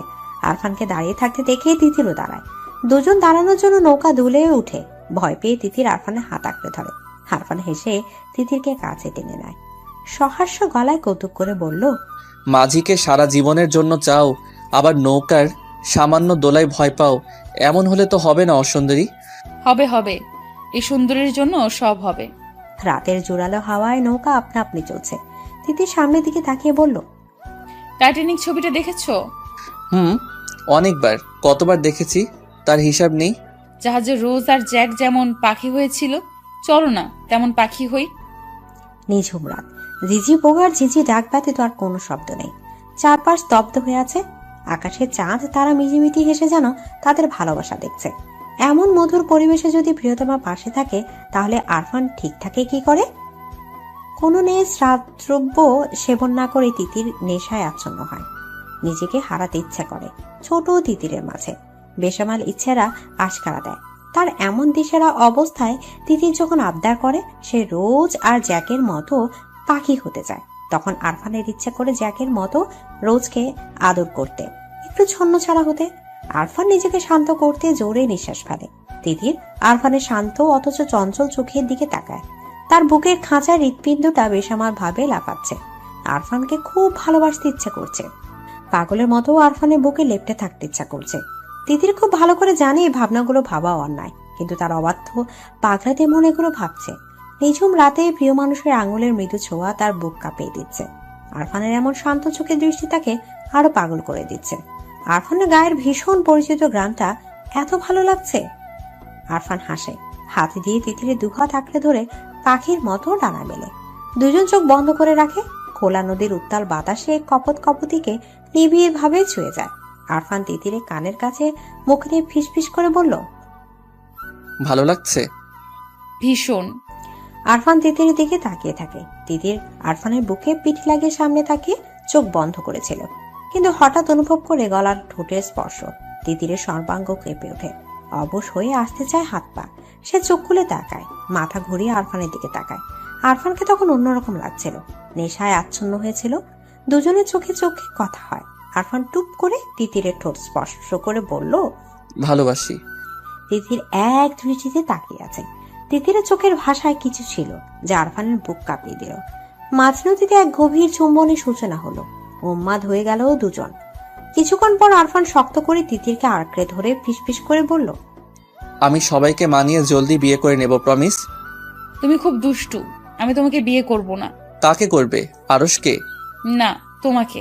নৌকার পাটাতনে দুজন শুয়ে আকাশের দিকে তাকিয়ে থাকে। চাঁদটা কেমন ঝলঝল করছে। তিতিরে মনে হলো একটু আগে তাদের ভালোবাসার সাক্ষী হয়ে চাঁদ হাসছে। সে লজ্জা পায়, আরফানকে জড়িয়ে ধরে। কি হলো? চাঁদ সব দেখে নিয়েছে। তিতিরের কথায় আরফান হো হো করে হেসে ওঠে। এই মেয়েটা কাছে থাকলে দুনিয়া তো সুখী লাগে। সে তিতিরের কপালে ভালোবাসার স্পর্শ রেখে দেয়। চাঁদকে সাক্ষী রেখে মাঝিকে পার্মানেন্ট করেছো। চাঁদকে সাক্ষী রেখেই মাঝির আদরে আদুরি বলে। তুমি আমার মাছি। আজকে আমার তিতির আমাকে তুমি করে বলছে। মাছি তো খুব দুষ্টু। আরফান হাত বাড়িয়ে নদী থেকে পানি এনে তিতিরের গায়ে দেয় আর বলে, মাঝিরা দুষ্টুই হয় গো সুন্দরী। গভীর রাত, সবাই ঘুমালেও মারিয়ার চোখের তারায় যেন ঘুম দেখা নেই। মাহমুদ তার ঘুম করে নিয়েছে। কি নিদারুণ ব্যথায় তাকে জড়িয়ে রেখেছে, তা কি লোকটা জানে? মেয়ে এত নিষ্ঠুর, এটা মারিয়া জানা ছিল না।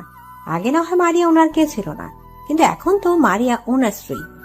এটা মানা গেল যে সারাদিন কাজ নিয়ে ব্যস্ত থাকে, তাই না মারিয়ার কথা মনে পড়ার সময় পায় না। কিন্তু রাতেও কি কাজ করে? এমন একান্ত নিরিবিলি রাতে কি তার কথা মনে হয় না? মাহমুদের কথা ভাবতে ভাবতে মারিয়ার গাল ভিজে ওঠে। কান্না করা যেন তার নিয়মিত রুটিন হয়ে গিয়েছে। মাহমুদ বাড়ি আসে না, এটা একরকম শাস্তি। কিন্তু মোবাইলের নাম্বার ব্ল্যাক লিস্টে রাখার মানে কি? মারিয়া যে যোগাযোগ করবে এমন একটা রাস্তাও সে খুলে রাখেনি। মারিয়া হঠাৎ বুঝতে পারে তার মোবাইলটা মৃদু কেঁপে উঠেছে। সে পানি ভরা চোখে ঝাপসা দৃষ্টি মেলে মোবাইলের দিকে তাকায়। এত রাতে কে ফোন দিবে? মাহমুদের কল দেখে আনন্দে মারিয়ার দম বন্ধ হয়ে যায়। কাপা কাপা হাতে ফোন রিসিভ করতে গেলেই তা কেটে যায়। মারিয়া হতভম্ব হয়ে তাকিয়ে থাকে। ফোন রিসিভ করার আগেই কেটে গেল। আফসোসে মারিয়া মরে যেতে ইচ্ছা করলো। তখনই আবার ফোন এলো।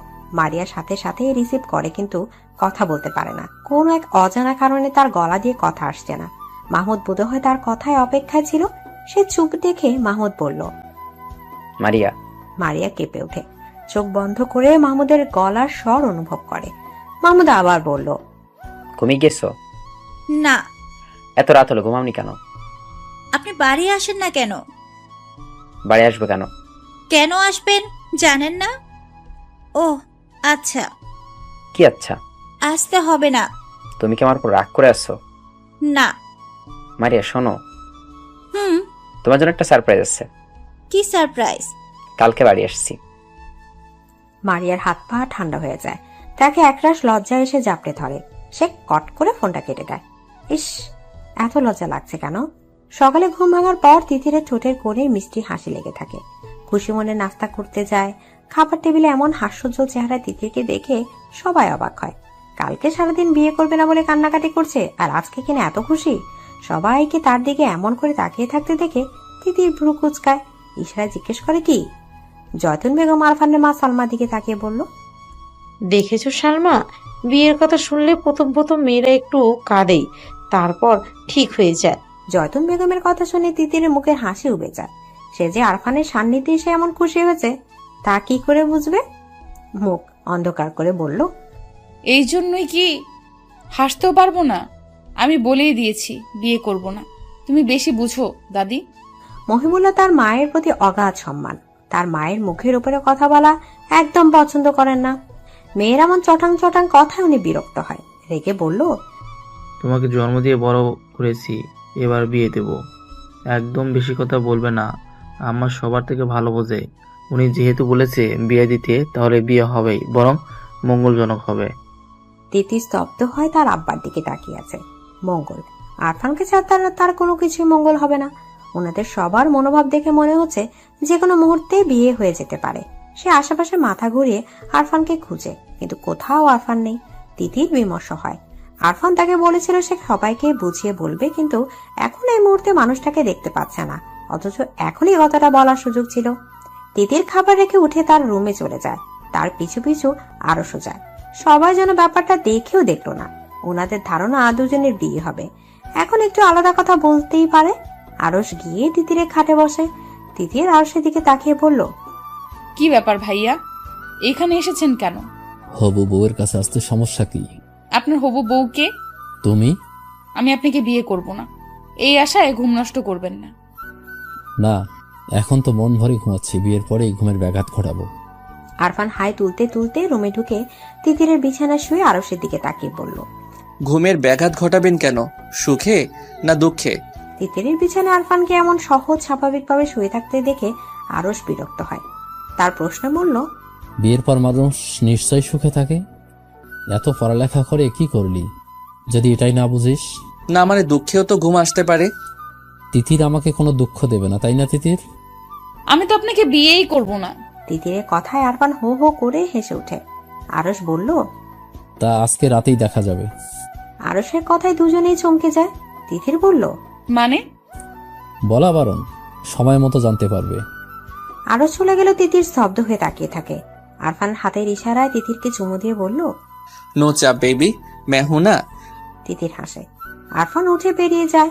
যাওয়ার আগে তিতিরে কপালে পড়ে থাকা চুলগুলোতে ফু দিয়ে আরো এলোমেলো করে দিয়ে বলে, তুমি আমাকে বিয়ের প্রস্তুতি নাও, দেখা যাবে যে কোনো মুহূর্তে এসে বলবো কবুল বলো তিতির। আরফানের পাগলামিতে তিতির হাসে। আরশের পক্ষে যদি বাড়ির সবাই থাকে তাহলে আরফানের পক্ষে শুধুমাত্র সে থাকবে, আর তার ধীর বিশ্বাস যে আরফান তাকে নিজের করে নিতে পারবে। দুপুর হতে হতে আরফান আর তিতির এটা বুঝতে পারে যে আরশের সাথে আজকে বিয়ে হয়ে যাবে। আরফান হাসে। সন্ধ্যা নাগাদ সবার অগোচরে তিতিরকে নিয়ে বেরিয়ে যায়। ঘন্টাখানেক পর দুজন ফিরে আসে। বাড়িতে ততক্ষণে হট্টগোল পড়ে গিয়েছে। শাহাবুদ্দিন আরফানের সামনে দাঁড়িয়ে বলল, কোথায় গিয়েছিলি? আমরা বিয়ে করেছি আব্বা। তিতির সুখ নাকি দুঃখ কোনটা অনুভব করছে সেটা তার বোধগম্য হচ্ছে না। তার শরীর মৃদু কাঁপছে। আরফানের হঠাৎ সিদ্ধান্তে সে তৎক্ষণাৎ ভাবনায় পড়ে গিয়েছিল। সবাইকে না জানিয়ে বিয়ের মতো এমন গুরুত্বপূর্ণ সিদ্ধান্ত একা নেয়া কি যে সে কথা? কিন্তু তার আরফানের দিকে তাকিয়ে মনে হলো এখন এই মুহূর্তে সে সায় না জানায় তাহলে সারা জীবনের জন্য প্রিয় মানুষকে হারিয়ে অপ্রিয় মানুষের বুকের অনিচ্ছা যেতে হবে। গুমড়ে কেঁদে মরতে হবে আজীবন। তিতির চোখ বন্ধ করে সিদ্ধান্ত নেয়। আরফান তো বাইরে কোনো ছেলে না, সবার চেনা জানা নিজেদের ছেলে। হয়তো প্রথমে একটু ঝামেলা হবে, কিন্তু পরে তো সব ঠিক হয়ে যাবে। কিন্তু এখন যদি সবার ভয়ে তার দিকে আরফানের বাড়িতে দেয়া হাতটা শক্ত করে না ধরে, তাহলে এই মানুষটাকে সারা জীবনের জন্য হারাতে হবে। এটা তিতির কখনোই মানতে পারবে না। তাছাড়া তার ভালোবাসা কি এতই ঠুনকো নাকি যে হাত ছেড়ে দেবে? সবার রুদ্র মূর্তি দেখে তিতিরের বুকটা ধরাস ধরাস করে কেঁপে ওঠে। সে আরফানের পেছনে গিয়ে দাঁড়ায়। সবকিছু আরফানই মোকাবেলা করবে। আরফান তার সদ্য বিবাহিত স্ত্রীর দিকে তাকে বুঝতে পারে তিতির ভয় পাচ্ছে। সে সবার অগোচরে হাতের মৃদু চাপে তাকে আশ্বস্ত করে দেয়। তিতির আরফানের পিঠের কাছের শার্ট শক্ত করে ধরে। শাহাবুদ্দিন খান আরফানের দিকে শক্ত চোখে তাকিয়ে আছে। আরফান সবার দিকে তাকিয়ে মনোভাব বোঝার চেষ্টা করছে। শাহাবুদ্দিন খান কোনো কথা না বলে ঠাস করে আরফানের গালে থাপ্পড় দিয়ে ফেলে। ওনার এমন কাজে উপস্থিত সবাই হতভম্ব হয়ে যায়। শাহাবুদ্দিন খান আর মারার আগে সালমা বেগম ছেলেকে আঁকড়ে ধরে বাধা দেয়। গায়ে হাত তুললেন কেন? ছেলে কি এখনো ছোট আছে? যা বলার মুখে বললেন। তুমি সামনে দাঁড়িয়েছো কেন? ওকে কথা বলতে দাও। সালমা বেগম সরে দাঁড়ান। আরফান মাথা নিচু করে দাঁড়িয়ে আছে। আরফানের এখনো বিশ্বাস হচ্ছে না সে তার আব্বা তাকে মেরেছে। তার মুখের থমথম ভাব পেছনে দাঁড়ানো তিথির টের পায়। সে ডুকরে কেঁদে ওঠে। শাহাবুদ্দিন খান বলল, এমন কাজ করার মানে কি? বিয়ের বয়স হয়েছে না? বিয়ের বয়স হলে আমাকে বলতি। তাছাড়া বিয়ে করার জন্য কি দেশে আর কোনো মেয়ে ছিল না? ওর ভাই আমার বোনকে বিয়ে করেছে, তাই আমি ওকে বিয়ে করেছি। আরফানের এমন যুক্তি শুনে সবাই হতভম্ব হয়ে যায়। জয়তুন বেগমের সিদ্ধান্ত যে আরফান তাদের এমন হাতের তুড়িতেই নষ্ট করে দেবে তা কে জানতো? উনি রাগে লাল হয়ে বলল, বিয়াদবের মতো কথা বলিস না। আরফান তার দাদির দিকে তাকায়, কিন্তু কিচ্ছু বলে না। শাহাবুদ্দিন খান বলল, মাহমুদ মারিয়াকে বিয়ে করেছে বলে তুই তিতিরকে বিয়ে করেছিস? হ্যাঁ। এটা কোনো কারণ হতে পারে না, সঠিক কারণ বল। এটাই কারণ। শাহাবুদ্দিন খান ওনার ছেলেকে ভালো করে চেনেন। ছেলের মুখের কথা এক, চোখের ভাষা এক। উনি গম্ভীর গলায় বলল, থাপড়ে দাঁত ফেলে দেবো বেয়াদব। আরফান তার আব্বার রাগ সম্পর্কে ধারণা আছে। সে গম্ভীর গলায় কারণটা বলল। মুখের ভাব এমন যেন খুবই গুরুত্বপূর্ণ কার্য সম্পাদন করেছে। আমি তিতিরকে ভালোবাসি, আরফানের এমন সরল স্বীকারোক্তিতে সবাই হতবাক। সে কিরকম প্রতিক্রিয়া দেবে সেটাই বুঝে উঠতে পারছে না। আরফান আর তিতিরের মাঝেও যে এমন সম্পর্ক থাকতে পারে তা বোধ হয় কারো মাথায় ছিল না। সবাই যখন আশ্চর্য হয়ে কথা বলার ভাষা হারিয়ে নির্বাক, তখন শাহাবুদ্দিন খান স্বাভাবিক যেন উনি এই ব্যাপারে সম্পূর্ণ জানতেন। ভালোবাসি সেটা বললেই হতো, এমন কাজ করার দরকার কি? বলার সুযোগ ছিল নাকি? তার আগেই যে বিয়ে দিয়ে দিচ্ছেন। আর তিতিরকে বিয়ে দেওয়ার ব্যাপারটা কি আমি বসে বসে দেখব? তাই বলে তুই তিতিরকে জোর করে বিয়ে করেছিস? আরফান তিতিরের দিকে তাকায়, যেন তিতিরের থেকে প্রেমের স্বীকারোক্তি শুনতে চাইছে। তিতির যেন আরফানের চোখের ভাষা নিমিষে বুঝে গেল। সে কাপা কাপা অধর মিলে আর বড় আব্বুর দিকে তাকিয়ে বলল, বড় আব্বু, এই বিয়েতে আমার সম্মতি ছিল। যতন বেগম ওনার ছোট ছেলের দিকে তাকায়। মহিবুল্লাহ খান যদিও রেগেছিলেন, ভাই যেখানে নিজের ছেলেকে শাসন করছে সেখানে উনি আর কি বলবেন ভেবে পান না। কিন্তু এখন মেয়ের কথা শুনে ওনার মাথায় রক্ত চড়ে উঠে যায়। ক্ষিপ্ত গতিতে মেয়ের দিকে যায়। আরফানের পেছন থেকে তিতিরকে টেনে সামনে এনে তাকে মারতে প্রস্তুত হয়। তিতিরকে আঘাত করার আগে আরফান আবার তিতিরকে আগলে নিজের কাছে নিয়ে বলল, খবরদার চাচ্চু, তিতির এখন শুধুমাত্র আপনার মেয়ে না, সে এখন আমার স্ত্রী। আর আমার সামনে আমার স্ত্রীকে আঘাত করার কথা ভাববেন না। আরফানের এমন প্রতিরোধী মনোভাব সবার দিকে তাকিয়ে থাকে। তানিয়া বেগম সুখী হবেন নাকি মেয়ের উপর রেগে যাবেন তা ঠিক বুঝতে পারছে না। শাশুড়ি পছন্দ অনুযায়ী বিয়ে হওয়ার চেয়ে আরফানের কাছে বিয়ে হতে যেন ঢের ভালো হয়েছে। ডাক্তার জামাই তানিয়া বেগম হাসি হাসি মুখে মেয়ে আর মেয়ে জামাই দিকে তাকিয়ে আছে। এই যে আরফান ওনার মেয়েকে আগলে রেখে ওনার স্বামীর আঘাত থেকে রক্ষা করলো, এই ব্যাপারটা দেখেই উনি আরফানের পক্ষে চলে গেলেন। কজন স্বামী নিজের স্ত্রী কিভাবে আগলে রাখে। আরস পরিস্থিতি দেখে যদিও কষ্ট পেয়েছে, কিন্তু এখন শত কথা কাটাকাটি মারামারি করলে কি আর তিতির তার হবে? হবে না। তাই সংসারে অশান্তি করার কোনো মানেই হয় না। সে তার আম্মাকে কোনো কথা বলতে নিষেধ করলো। যদি উনি কথা বলতে চাচ্ছিলেন, আরস তার বড় মামার দিকে তাকিয়ে বলল, মামা, যা হওয়ার হয়েছে, এখন এসব নিয়ে আর কথা বাড়িয়ে লাভ কি? মানুষ শুনলে আরো কথা বাড়বে। এর চেয়ে বরং মেনে নিন, এটাই ভালো। নিজেদের মতামত জানিয়ে এইসব করা উচিত ছিল।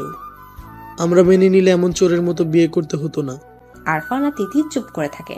ওদের এমন চুপ করে থাকতে দেখে যেন শাহাবুদ্দিনের রাগ হু হু করে বাড়ে।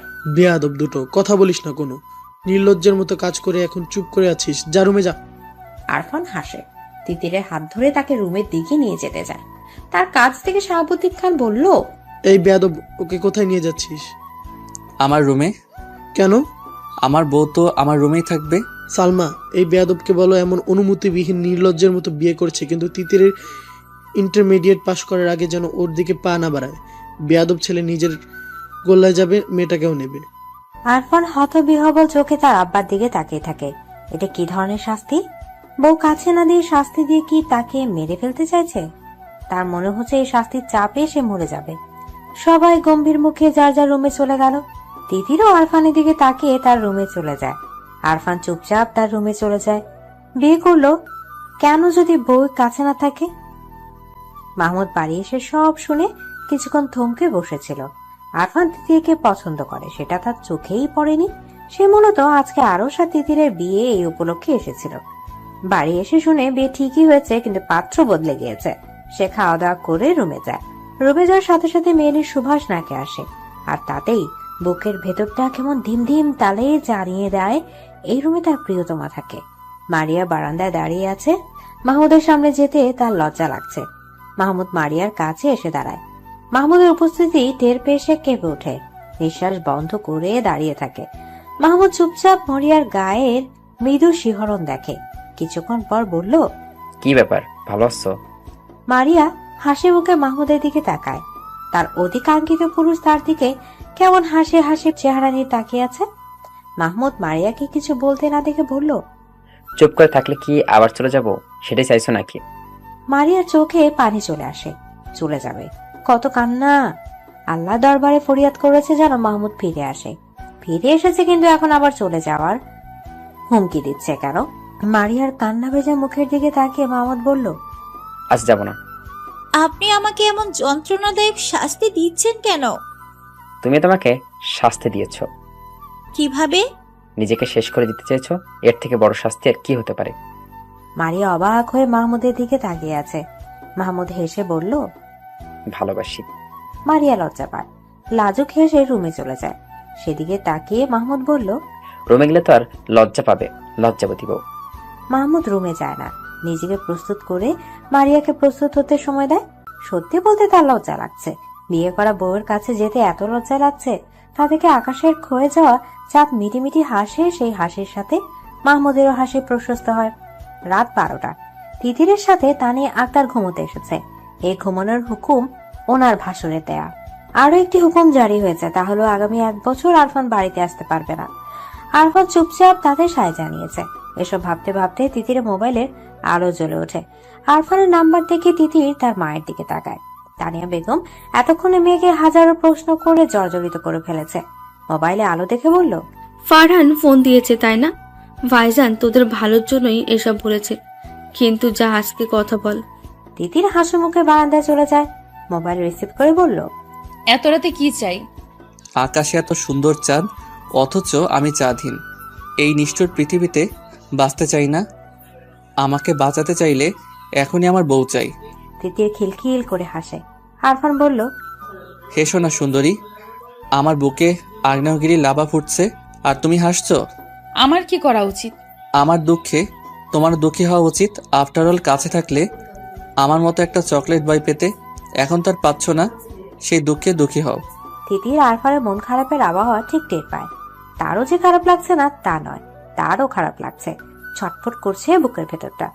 সে আস্তে করে বলল, আচ্ছা আব্বা, এটা একটা কাজ করলেন বলো? বিয়ে করেছি অথচ বউ কাছে নেই, আজব। বিয়ে করলেই বউ কাছে থাকতে হবে? 100% থাকতে হবে। বিয়ে করার পরেও যদি বউয়ের বদলে কোলবালিশ বুকে নিয়ে থাকতে হয়, তাহলে কিভাবে হবে? এই শোকে যদি আমি শুকিয়ে মরে যাই, তার দায়ভার কে নিবে? তুমি? বিয়ে করে ফায়দা কি হলো ভাই? আমি সারা জীবনের জন্য আপনার হয়ে গেলাম, এইটাই লাভ। হ্যাঁ বুঝেছি। সেটাই কি যথেষ্ট না? যথেষ্ট। তাহলে আর কি? আমার যে বিয়ে বিয়ে ফিলিংস আসছে না, এর জন্য বউ চাই? হ্যাঁ, বিয়ের পরে বউকে জড়িয়ে ধরতে না পারলে, আদর করতে না পারলে কি করে মনকে বোঝাবো যে আমার একটা নাদুস নুদুস বউ আছে? মাহমুদ আর মারিয়াও তো আমাদের বয়সী, ওরা তো একসাথে থাকছে। তাহলে আমরা কি অপরাধ করেছি? সেটা আপনার আব্বাকে বোঝান। আরফানের ভীষণ রাগ হলো। মেয়েটা কি তার অব্যক্ত কথাটা বুঝতে পারছে না? সে ফোন কেটে দিল। তারপর চুপচাপ রুমে চলে গেল। কালকে ঠিকই সে ঢাকা চলে যাবে। এই মেয়ে স্বামীর কথা বোঝে না, বোকা। সকালে তিতির সোফায় বসে মোবাইল দেখছিল, তখন আরফান তার পছন্দের আইসক্রিম এনে তার সামনে বাড়িয়ে দেয়। তিতির প্রচন্ড খুশি হয়। খুশির ঠেলায় মনে মনে আরফানের নাকের ডগায় চুমো খায়। হাত বাড়িয়ে বক্স ধরতে গেলে আরফান সরে যায়। তার পাশে বসে আয়েশ করে আইসক্রিম খেতে আরম্ভ করে। আরফানের এমন কাজে তিতির আশ্চর্য হয়ে তার দিকে তাকিয়ে থাকে। প্রিয় জিনিস না দেয়াতে এত রাগ লাগছে। আরফান আইসক্রিম খেতে খেতে বলল, কেমন লাগে আপু? একটু দেন না। একটু না, তোর খাটাস বড় বাবা আমাকে বউ থেকে বঞ্চিত করেছে। বিয়ে করার পরেও আমাকে সিঙ্গেল রাত পার করতে দিয়েছে। তুই কি ভেবেছিস আমি তোকে খেতে দেব? কখনো না। প্রিয় জিনিস কাছে থাকার পরেও না ছুতে পারা, না খেতে পারার কষ্ট কি হতে পারে এবার বোঝ। আপনি আমায় গাধা, সেটা তো কথার কথা বলেছি। তিতির আরফানের কথা বিশ্বাস করলো না।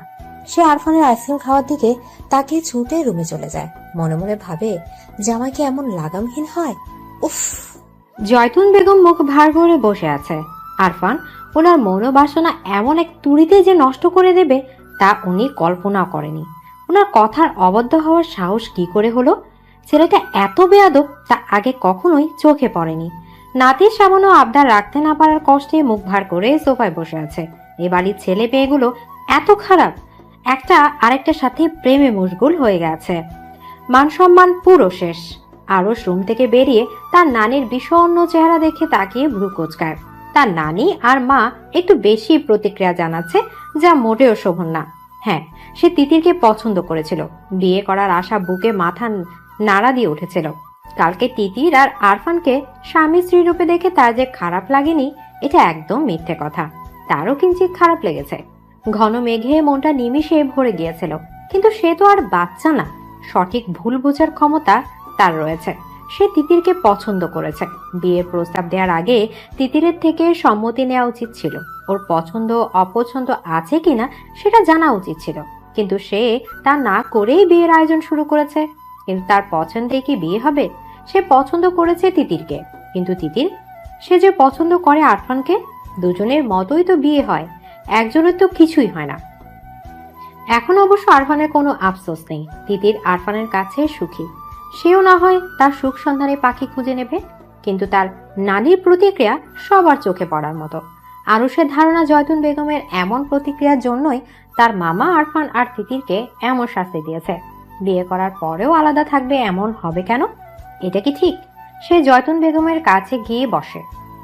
নানি, জয়তুন বেগম নাতির দিকে তাকায়, কিন্তু কোনো কথা বলে না। আরস তার নানির নিশ্চুপ চেহারার দিকে তাকিয়ে বলল, নানি তোমার কি মন খারাপ? না, তোমরা ব্যাপারটা শুধু শুধুই বাড়াচ্ছ। তোর চাওয়াটা পূরণ করতে পারলাম না, তিতিরকে এনে দিতে পারলাম না। নানি, তিতিরকে আমি পছন্দ করেছিলাম তাই বিয়ে করতে চেয়েছি, কিন্তু তিতির আরফানকে ভালোবাসে।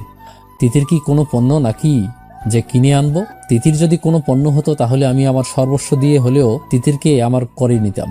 এখন অন্য কাউকে নিজের করে নেব। দেশে কি মেয়ের অভাব নাকি? তুমি আর আম্মা এমন করা বন্ধ করো। কি করলাম আমরা? এমন মন খারাপ করে থাকো বলেই তো মামা আরফানকে এমন শাস্তি দিল। ভালো হয়েছে। এটা ভালো হলো কি করে? ওরা এখন স্বামী স্ত্রী, তাদের আলাদা করার সিদ্ধান্ত কখনোই ভালো হতে পারে না। আমি কি করতে পারি? তুমি মামাকে বললে মামা নিশ্চয়ই এত বড় সিদ্ধান্ত নেবে না। জয়তুন বেগম আরুষকে যেমন ভালোবাসে তেমনি আরফান আর তিতিরকেও ভালোবাসে।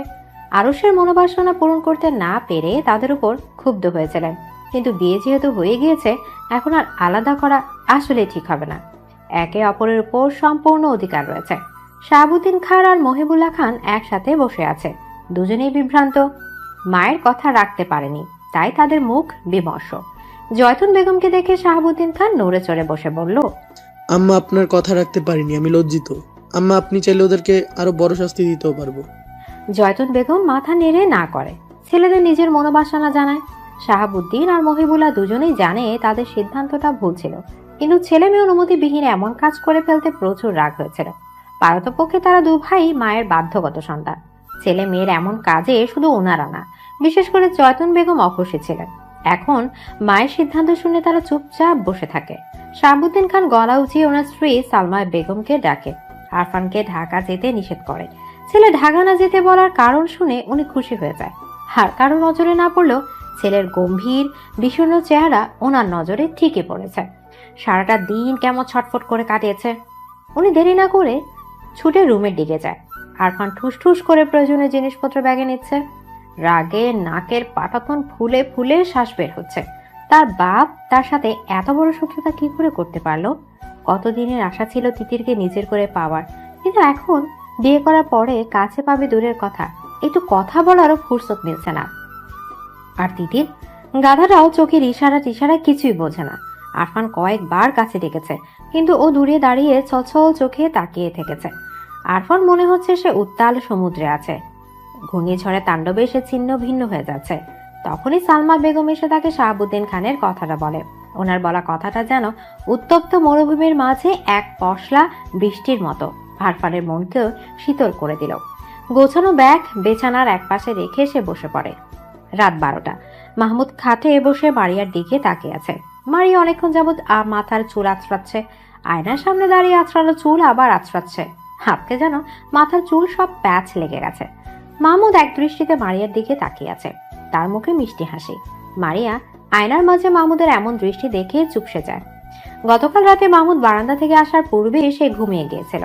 আসলে ঘুমানোর ভান করেছিল, যেন মাহমুদ কিছু বলার সুযোগ না পায়। কিন্তু তার চিন্তা ভাবনায় গুড়ে বালে দিয়ে মাহমুদ তার পরিকল্পনা বুঝে যায়।